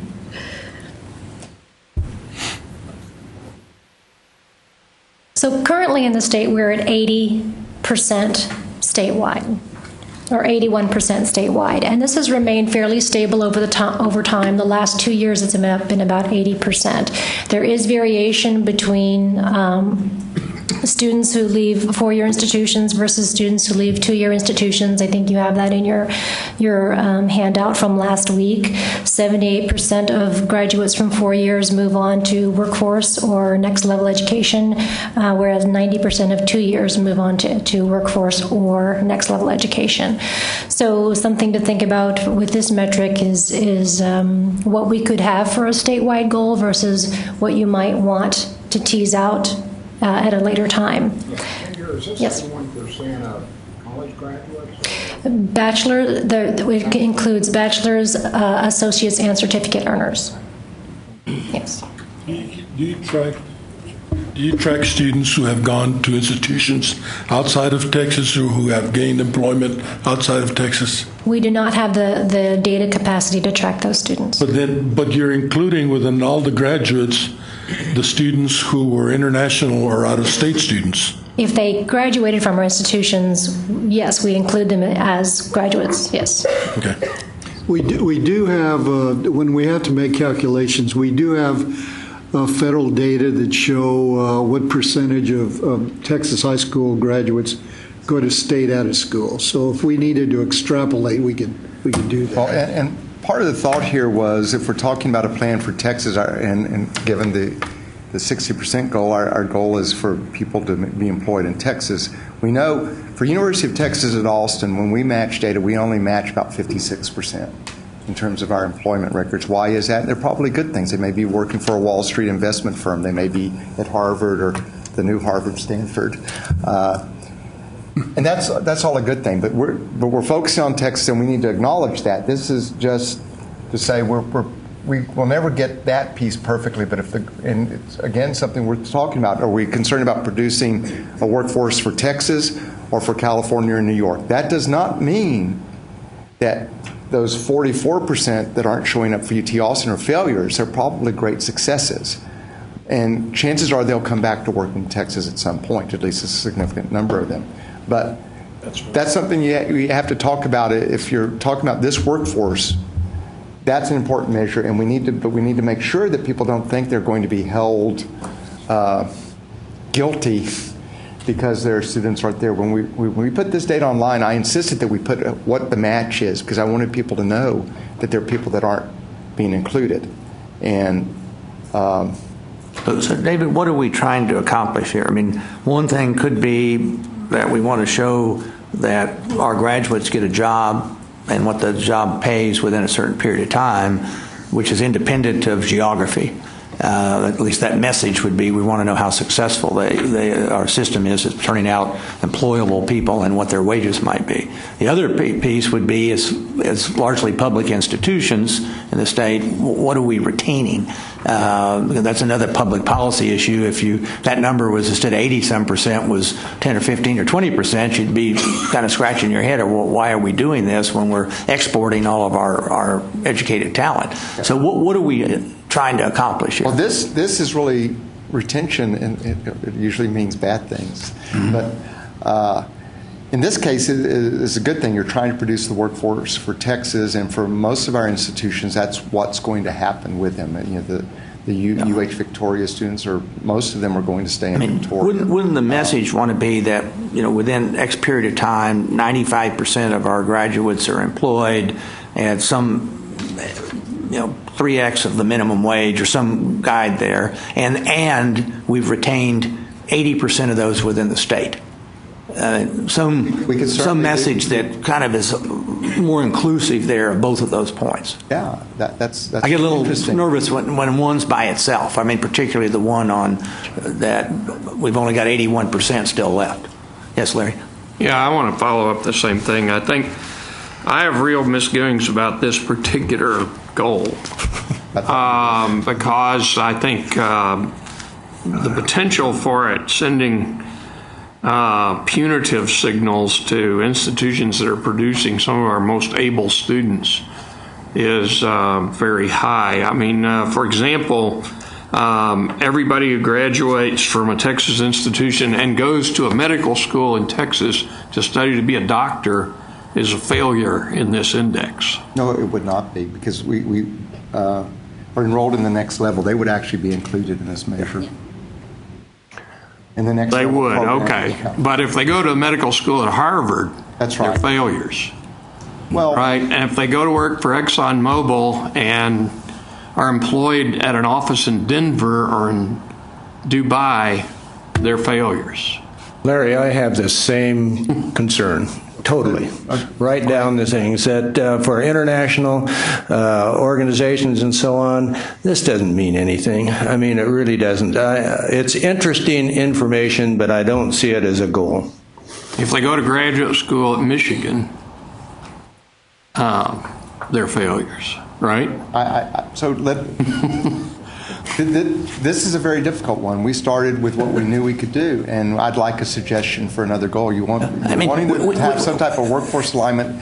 Help us with this, because we have limitations in terms of measurement. But I think I can see that Dr. Faulkner's coming from a position and Dr. Ferguson of heading institutions and doing no harm to institutions.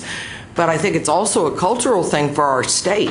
I mean, do we want to have a goal that penalizes institutions, and a graduate goes up and does an internship at this incredible museum and comes back to Texas in 15 years and enriches tens of thousands of people's cultural lives? I mean, I realize we have operated under the mantra of anything good that happens in the world only happens in Texas, but this sounds so parochial to have these discussions about enrichment. So on one minute we're talking about let's have international standards of measurement because we compete in a global economy, but by God, don't let anybody smart out of the state of Texas because we're going to look bad. I'm having a real problem with that. That's not what the intent was. No, I know that wasn't. I think we really seriously need help with this, because you wanted something to show, to talk about the workforce and workforce alignment, and the reality is we'll never be able to get at them if they go to work in Dubai. It's not a bad thing. My own daughters went to school at Middlebury and Carleton. I'm glad one's back at Baylor Med. So I understand all that, but if this is the challenge of this plan, is if you're wanting to do something with the workforce and tie it into the workforce, but it's not a failure. But is it the workforce in Texas or the world? That's okay. I don't know. But we have to figure that out and come up. And I think this is going to be the hardest goal by far to get our arms around. So Well, I don't object to, I mean, in some sense, the coupling of graduates to the workforce in a macro sense, I don't have a problem with, and at appropriate percentage level. I just don't want to, I think it's also in Texas' interest to be able to project influence and to draw from the educational resources of other states to participate in multinational employment. I mean, all of that is important for Texas. So we can't overdrive, as Kathy said, the parochial theme here. But at some macro level, I don't have any problem. And I would have a problem if then the coordinating board comes down on the University of Texas because 82% of its students are not staying in the state within 1 year. And that's why I made the point. I know that 56% aren't showing up in the wage records here. And so we're aware of this. We know that's an issue. And I personally would never want to have that happen, that doesn't guarantee it wouldn't happen. Well, that's what they all say. Let me suggest, we know we have to come up with some good metrics for workforce participation, but this ain't one of them. Right. Let's go on. Well, we need to come up with one, though. Raymond's right. You all want to have a political solution implemented. You better have something in here about workforce. I don't care if it's the key component of it, but you better have it because that's how you're going to present it to the legislature. Yeah. And I think he presented in terms of outcomes. In other words, income levels, job employment, and not too concerned where. Because I think the answer to where is you get into the migration rates, and we're hyper competitive. I mean, we're number 4 out of 50 states, and we're by far the most competitive of the big states that California, New York, Illinois. We're way ahead of them in terms of in-migration of college graduates. So that's kind of where, I mean, we ought to talk about, we're a net beneficiary. We might have lost somebody, but we gained 2 when we lost 1. So I think more important is what are the outcomes? I mean, yeah, my gut reaction when I saw this was that I was impressed. If we compared ourselves to other states, would the number be 40% would be employed within their own state, their own graduates? So maybe we should see how we compare to the other states using these metrics. And you know, the thing that we'd have to be concerned about there is if you're in New York and you go like from Houston to the equivalent of Houston to Dallas, you could be 3 states over. And so those comparisons. This is a very difficult one, and I have to say this was the lowest hanging fruit we had in this whole thing, and this is exactly the discussion I anticipated, frankly. Maybe a little stronger than I anticipated, but I knew it would be strong. Yeah, the challenge is one person will look at 81% and say, "Now that's really great," and somebody else will look at it and say, "Where's the other 19%?" And to me, the immigration data is a kind of a way because it nets all this together and gives us a positive answer. So, but you continue to work on. You know the concerns of the committee in this area. I do. Okay. Pray for us. I would just add a note of caution when we talk about shifting from looking at this kind of metric to one about income. We will face the same data limitation in terms of what's available to us to report to you. We can try and project in migration and the salaries, finding some national data sources, but they may only be at the state level. We wouldn't be able to report that by institution. So I think your point is, all of you are making the same point that we thought when we were trying to come up with something, but we really just wanted to kickstart the conversation. But the data limitations we face are real, and we just hope that you can consider that when you move forward with thinking about what you want to see in the plan.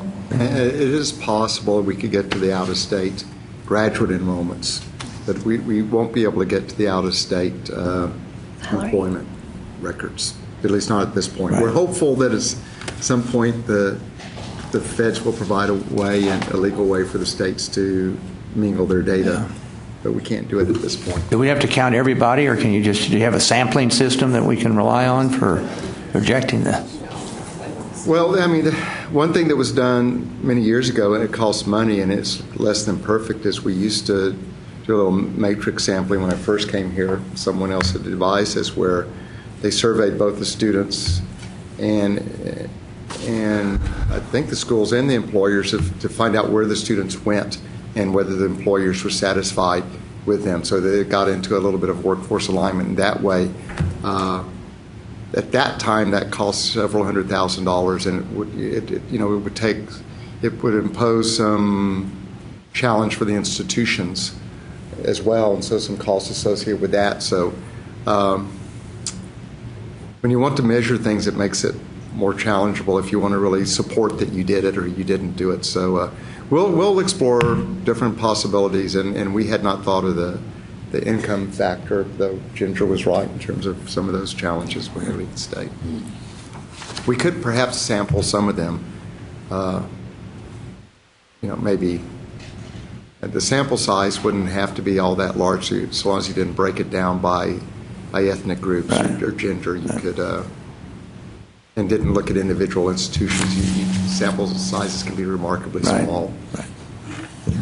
We can also think about, for those students that we do have information, for those students who stay in Texas, think about metrics that would involve those students. So I know it's just an example target, but if we can look at, for students who we are able to track, what does their income look like? And some of that will carry over into some of what you're going to see we're going to be discussing in the student cost area. But we are able to track students who work in Texas, who remain in Texas, most students. Hey, Ginger, anything else from you? No, I think that's. I think we've covered that. You have full employment for quite a while. Only because you can track me in our UI data. I'm going to pass the torch to Paul Turcotte. He's going to start our current discussion about cost. Don't leave the stage, Ginger.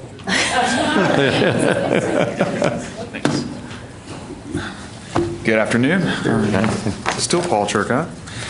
So the next one we wanted to hand to you to look at was comparing tuition and fees to median annual household income. This isn't an uncommon measure. A couple of the states have done it, so we thought you might like to see that.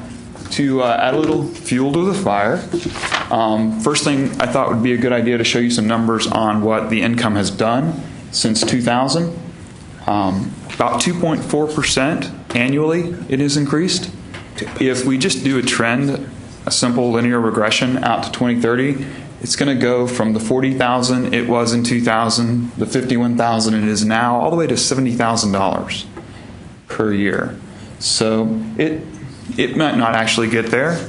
It's hard to say, but that's just a simple linear trend so that we can kind of use that as a gauge for the next piece of information, which is what tuition and fees have done in the same period of time. You'll notice right away there are two lines for the projection year, 2030, and that's because I'm going to give you two different projection options for tuition and fees. Tuition and fees have gone up nationally between 7 and 11% per year, but in Texas they've gone up 15% per year. So there's definitely a significant increase. If we just look at projecting tuition and fees just at what inflation has done over this period of time, 2.5% per year, we're going to wind up seeing students with a list price of $3,600 to almost $12,000 per year for a full-time student. Again, these are resident, in-district tuition prices. So if we go with what they've been doing, which is 15% per year, we wind up seeing them pay anywhere between $20,000 and $64,000 in 2030. How does that compare to the median income? Well, right now we're at 5% at community colleges and 16% at universities. And if we go with the inflation option, it's held steady at 5 and 17. But if we go with what it's trending, we'll see 30% and 92%. And obviously there's a less conservative option there, but it gives you something to wrap your hands around as you try and figure out whether or not you want to use this as a goal. Well, that 15% increase per year for 15 years is, to me, a little bit misleading because the other side of the equation is state support. And as the state leveled off their support or reduced support, the other part of the equation is you got to charge more to the user. And I think essentially it's not that I'm not saying the cost of higher education has not increased at a relatively high compounded rate, given our ability to pay for it long term, but it hadn't been 15% a year. Yeah. I mean, it has it at the tuition level, but if you look at the total societal cost, it is not. So you didn't point, there are two possible goals here. The first is, do you want to tie it to as a percent of the median family income in the state, which is something that has been done before. The other is, do you want to do something that was suggested by Forbes and some others, is do you want to look at the average student debt compared to their first year income, salaried income, and that their suggestion was it should not be more than that first year income. So if you're a psychology majoring earning $23,700, which I think is the average in Texas, they would suggest your debt shouldn't be more than that amount of money. If you're an engineer earning $84,000 in your first job, then that would be a more acceptable debt level. We couldn't break it down that way. So I just want to point out to you that we've got two possibilities here, and so at some level, I don't know if either one of them makes sense, but the idea is focusing on cost to the student and making sure we're talking about cost to the student. We're not talking about efficiencies by institution. All those things can play into this, but the ultimate thing is with the changing population, say we're going to continue to have a poor population, would you like to have a goal that says we need to make sure the students aren't put into too much debt one way or another, and so there could be another way of posing the same goal. Yes, Ron. Let me add something to what you just said, that a lot of community colleges in particular have raised tuition because of state cuts. But many have also raised property taxes. And some have chosen to go either one way or the other or maintain some kind of a balance.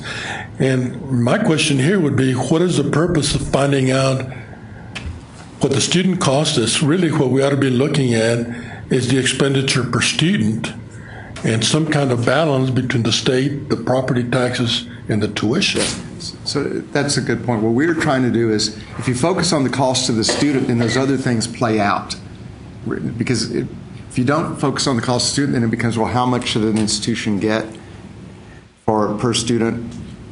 That still plays into the other. But if you focus on what is it going to cost our poor student to go to school or our rich student to go to school, and then the other policies fall in after that as a measure. We've tended in recent years to be just talking about cost effectiveness, period, but we haven't really been talking directly about cost to student. We've been talking about increasing funding to students, aid to students, but we haven't done anything that sort of says that we need to pay attention to the wealth of our population or their debt and burdenness, the debt that they have. What you're saying is exactly right. All that's happening, but you're trying to serve the students.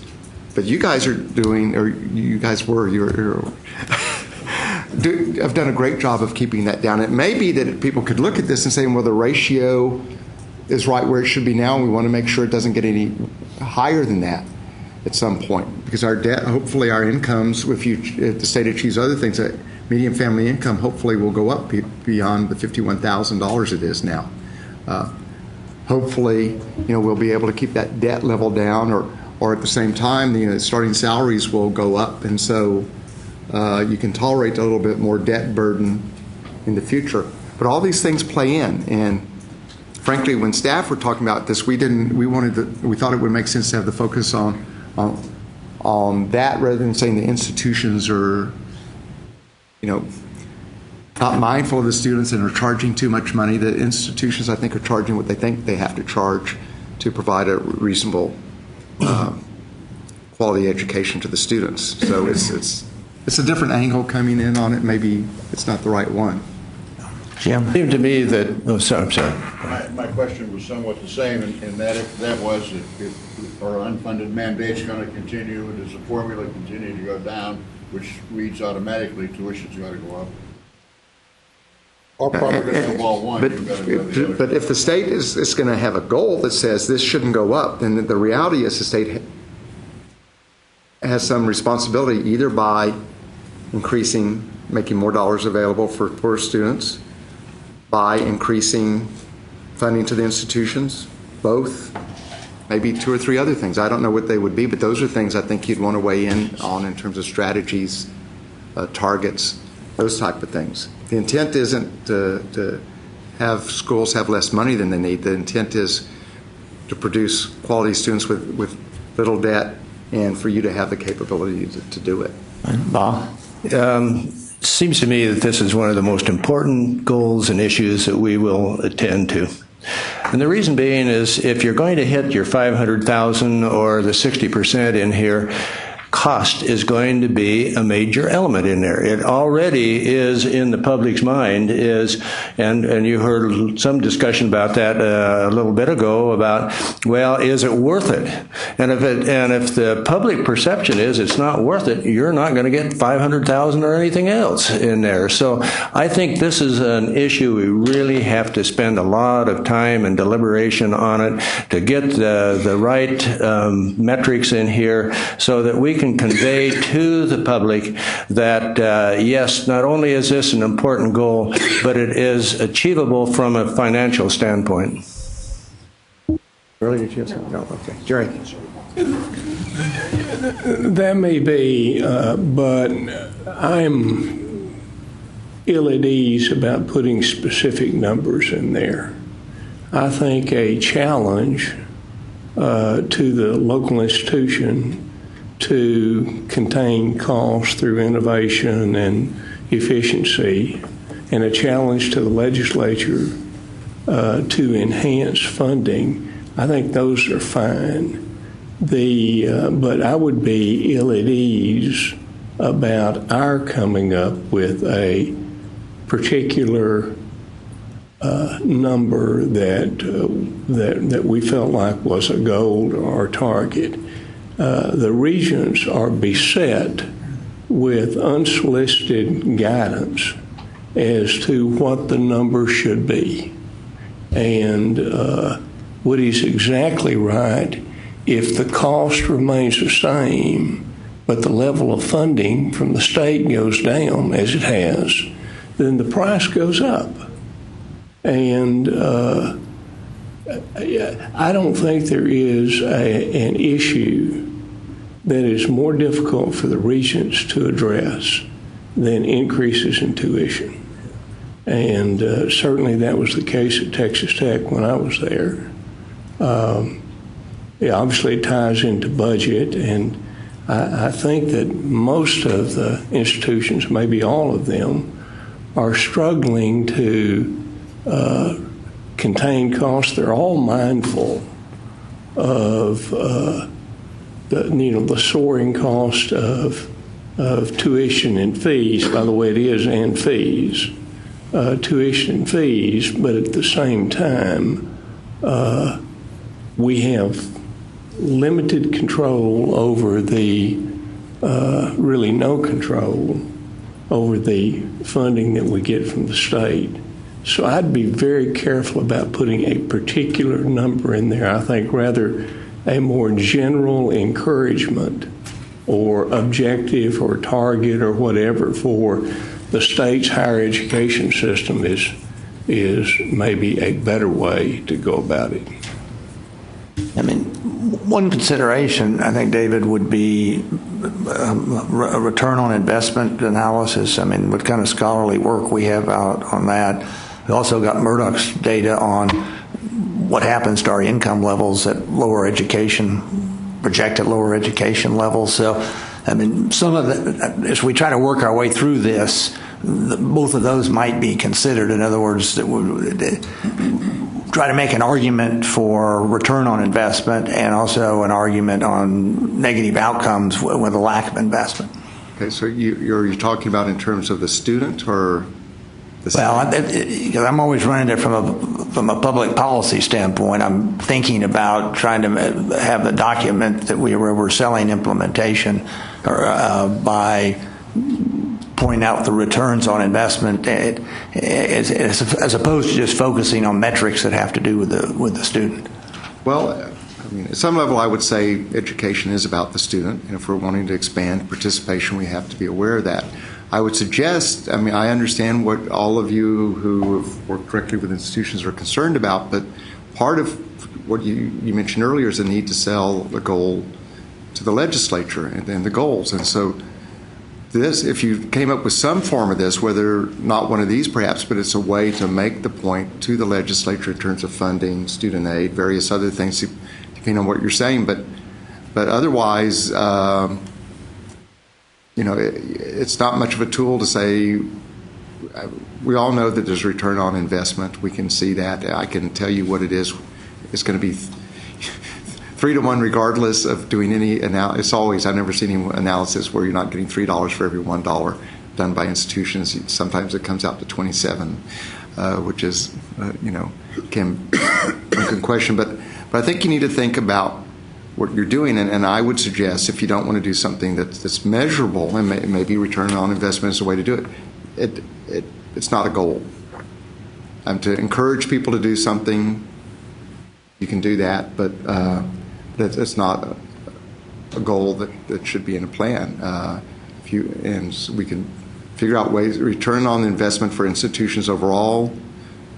We can do that. I don't know if it plays into some of the other things you're wanting to do in terms of the 60% at all. That's, it can in terms of maybe driving the economy in some ways and luring some new businesses in, which will, in fact, lure highly educated people to the state. That can be a plus. But this is about deciding what you want to do. We heard a lot in your discussions concerns about the student and their ability in our poorer population, and but today I'm sort of hearing, well, if it means we don't want to be concerned about that unless we get enough money from the legislature, and that's, if I were an institution, I'd be very concerned about that.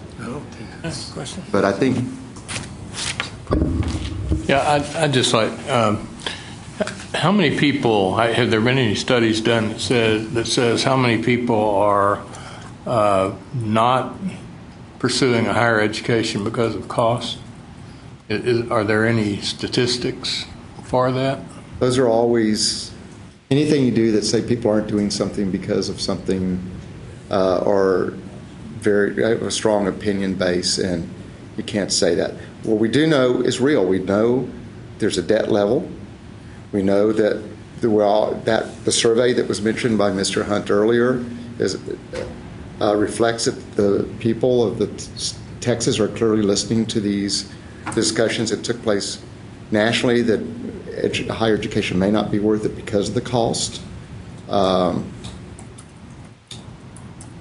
This is for you guys to determine, but I do think it's hard to ignore the fact that cost is a factor to many of our students, especially if they're very poor, and we do still have a very poor state. And even, there have been a lot of people that have been concerned about the middle class as well, because they typically don't get aid. And in some ways, if you go to a community college and you're poor, you have a less chance of having debt than you do if you're middle class and going to, pick any regional university in the state. There are studies that address the issue you've talked about. I don't know how reliable they are. I'm not a statistician, but I do know it's very difficult to disaggregate all the different factors that influence a young person's decision about whether to go to college or not. We do know that cost influences college choice.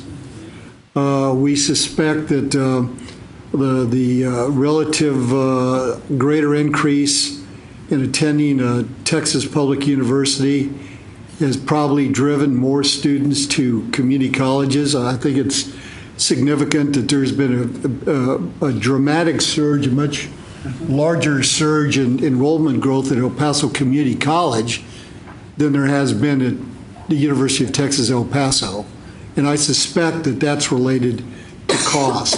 But I haven't seen any really compelling studies. They're typically qualitative, and there are other people that will claim that qualitative studies aren't very useful because young people won't tell you the truth about why they didn't go to college. They they didn't really want to go, but they say, my parents can't afford to send me. So I don't know what the answer to the question is. We're certain it's a factor, but whether it's a decisive one or not, I haven't seen any good studies on this issue. The only study, there was a study on this, it's related but a different topic, which is sticker shock. And when people are talking about whether students understand that if they're poor, they may not really be being paid that. But clearly in those cases,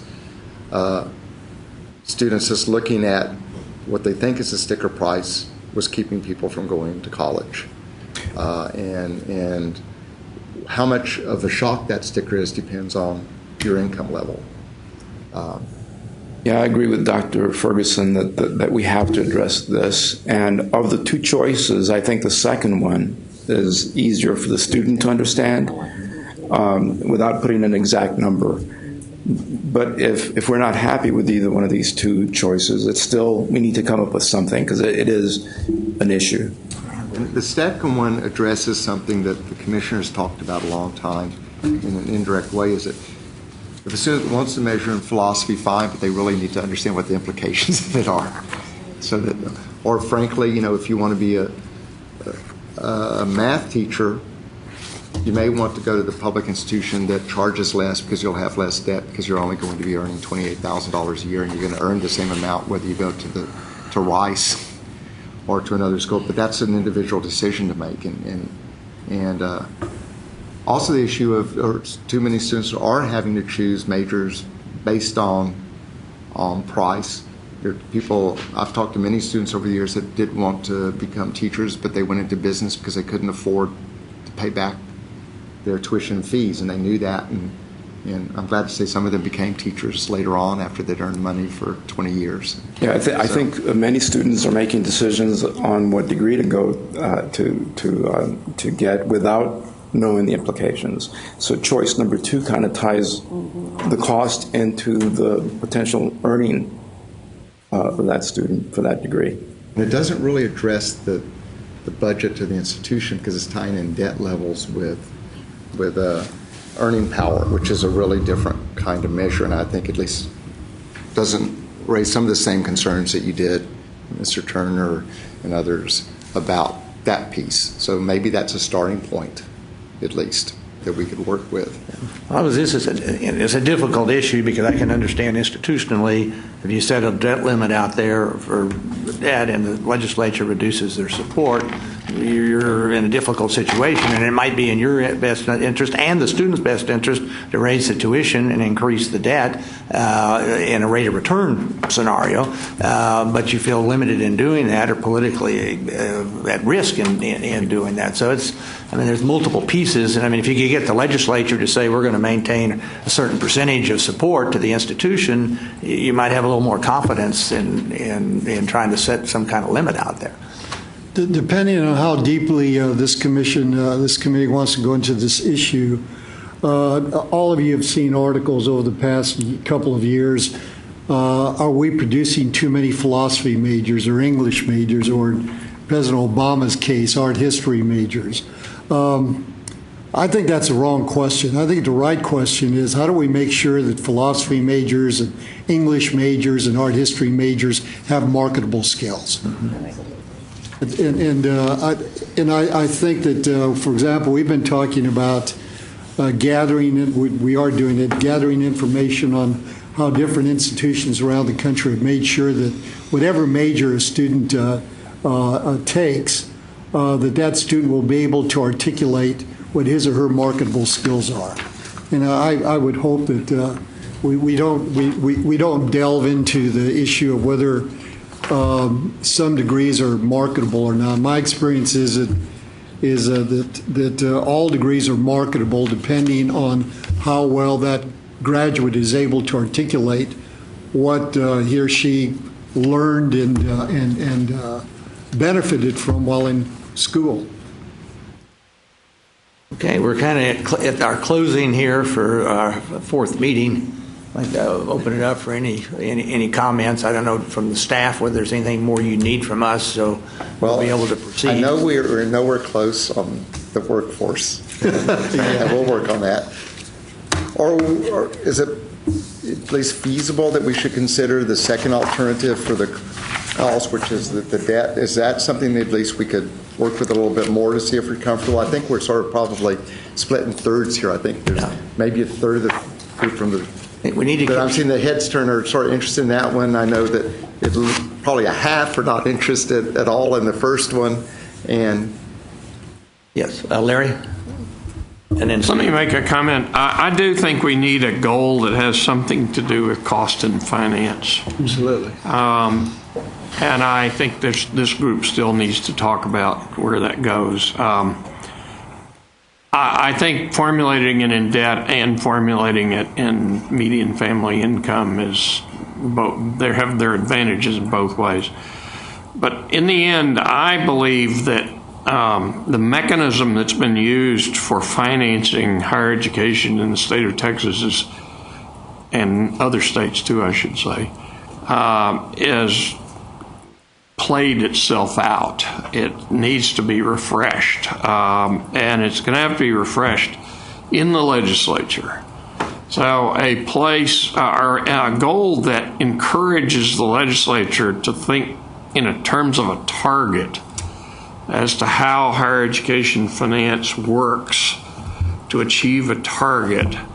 That target could be debt formulated or it could be median family income formulated, but I think I see the principal role of this goal as setting a mark for the legislature to use in a probably long discussion over the next several sessions. But in the end, we're going to have to get to a different financing strategy, or at least set of habits than the ones we've had.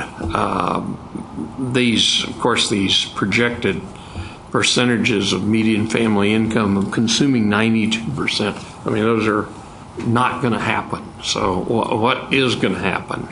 I don't think we know. But I think giving the legislature some sort of reasonable, defensible goal that's either debt-driven or median family income-driven is an important thing for this report. And Larry, I completely agree with you. What I would fear, however, is that it'll become a blunt instrument used against the regents as opposed to the legislature. Yeah. Steve was next. Yeah, I mean, I agree with Larry's comments. I do believe we need a cost goal. I don't view it as an either or. I view it as an and. I mean, I don't see why we have to choose the income versus the debt. Because if you individualize that, we all look at both in our own private lives, right? So why would we look at it the same way? Well, in fact, they're two different things. Debt has to do not just with pricing, but also with financial aid. And the first goal, the median family income, is mostly about pricing. And if you look at median family income, it's going to vary so much from institution to institution. I mean, we saw that at our system. All right. Yeah, I think the struggle maybe, the first two goals were within our control. They were all within education. And these last two that we've struggled with, we have a lot of external forces that we have to work with. And I think that that's something we're going to have to come to terms with and see how we can use that as a goal. One would be, for example, I totally agree with the commissioner in that if we could somehow tie the graduates' workforce ability to the workforce needs. I think we miss on that still with a degree in philosophy, what do I do? Or a degree in math, what do I do? Instead of like what Texas Instruments and others are saying, here's who we need to hire, give them to us. And maybe that might be a different type of strategy. And the other piece is David, are these goals that have been presented the only goals? And the reason I'm asking is I believe that in closing the gaps, the research and excellence goals are what really catapulted some of the emerging Tier 1 universities to reach out and really strive toward becoming Tier 1 universities. And I believe that the excellence goal helped, for example, Dr. Faulkner in the University of Texas Commission 125, when they looked at the colleges and said, okay, we may be number 10 and whatever it was, we want to be number 5. And how that translates to getting professors from all over the world to come to Texas institutions. So I would hate to drop research and excellence, and I don't know how that can be woven in. Maybe it just looks differently than it did before. I completely agree with that. I think that in our focus on workforce development, I don't want us to lean so far away from excellence that it's not part of the 2030 plan. Yeah, as a closing comment on that, as you know, Closing the Gaps had participation, success, excellence, and research competitiveness as its 4 goals, with no differentiation or weighting on which one was the most important. So I think that is a reasonable discussion for this committee. I mean, I would argue that, getting back to my comments on competing for world income, if we don't have completion or success, as they called it in Closing the Gaps, we really don't have the income ultimately to support excellence or our research competitiveness. So we need to lead with that. But it doesn't mean that our report cannot include these others. And certainly, whether we weight them and rank order them in any way is certainly open to the will of the committee. Yes. I think we're at a conclusion here. We're trying to stay close on time. I want to thank everyone. I thought it was a great meeting, 2 great presentations, a lot of good participation. We will work to endeavor to keep the quality of the presentations going forward. Thank you very much. Thank you. Good job.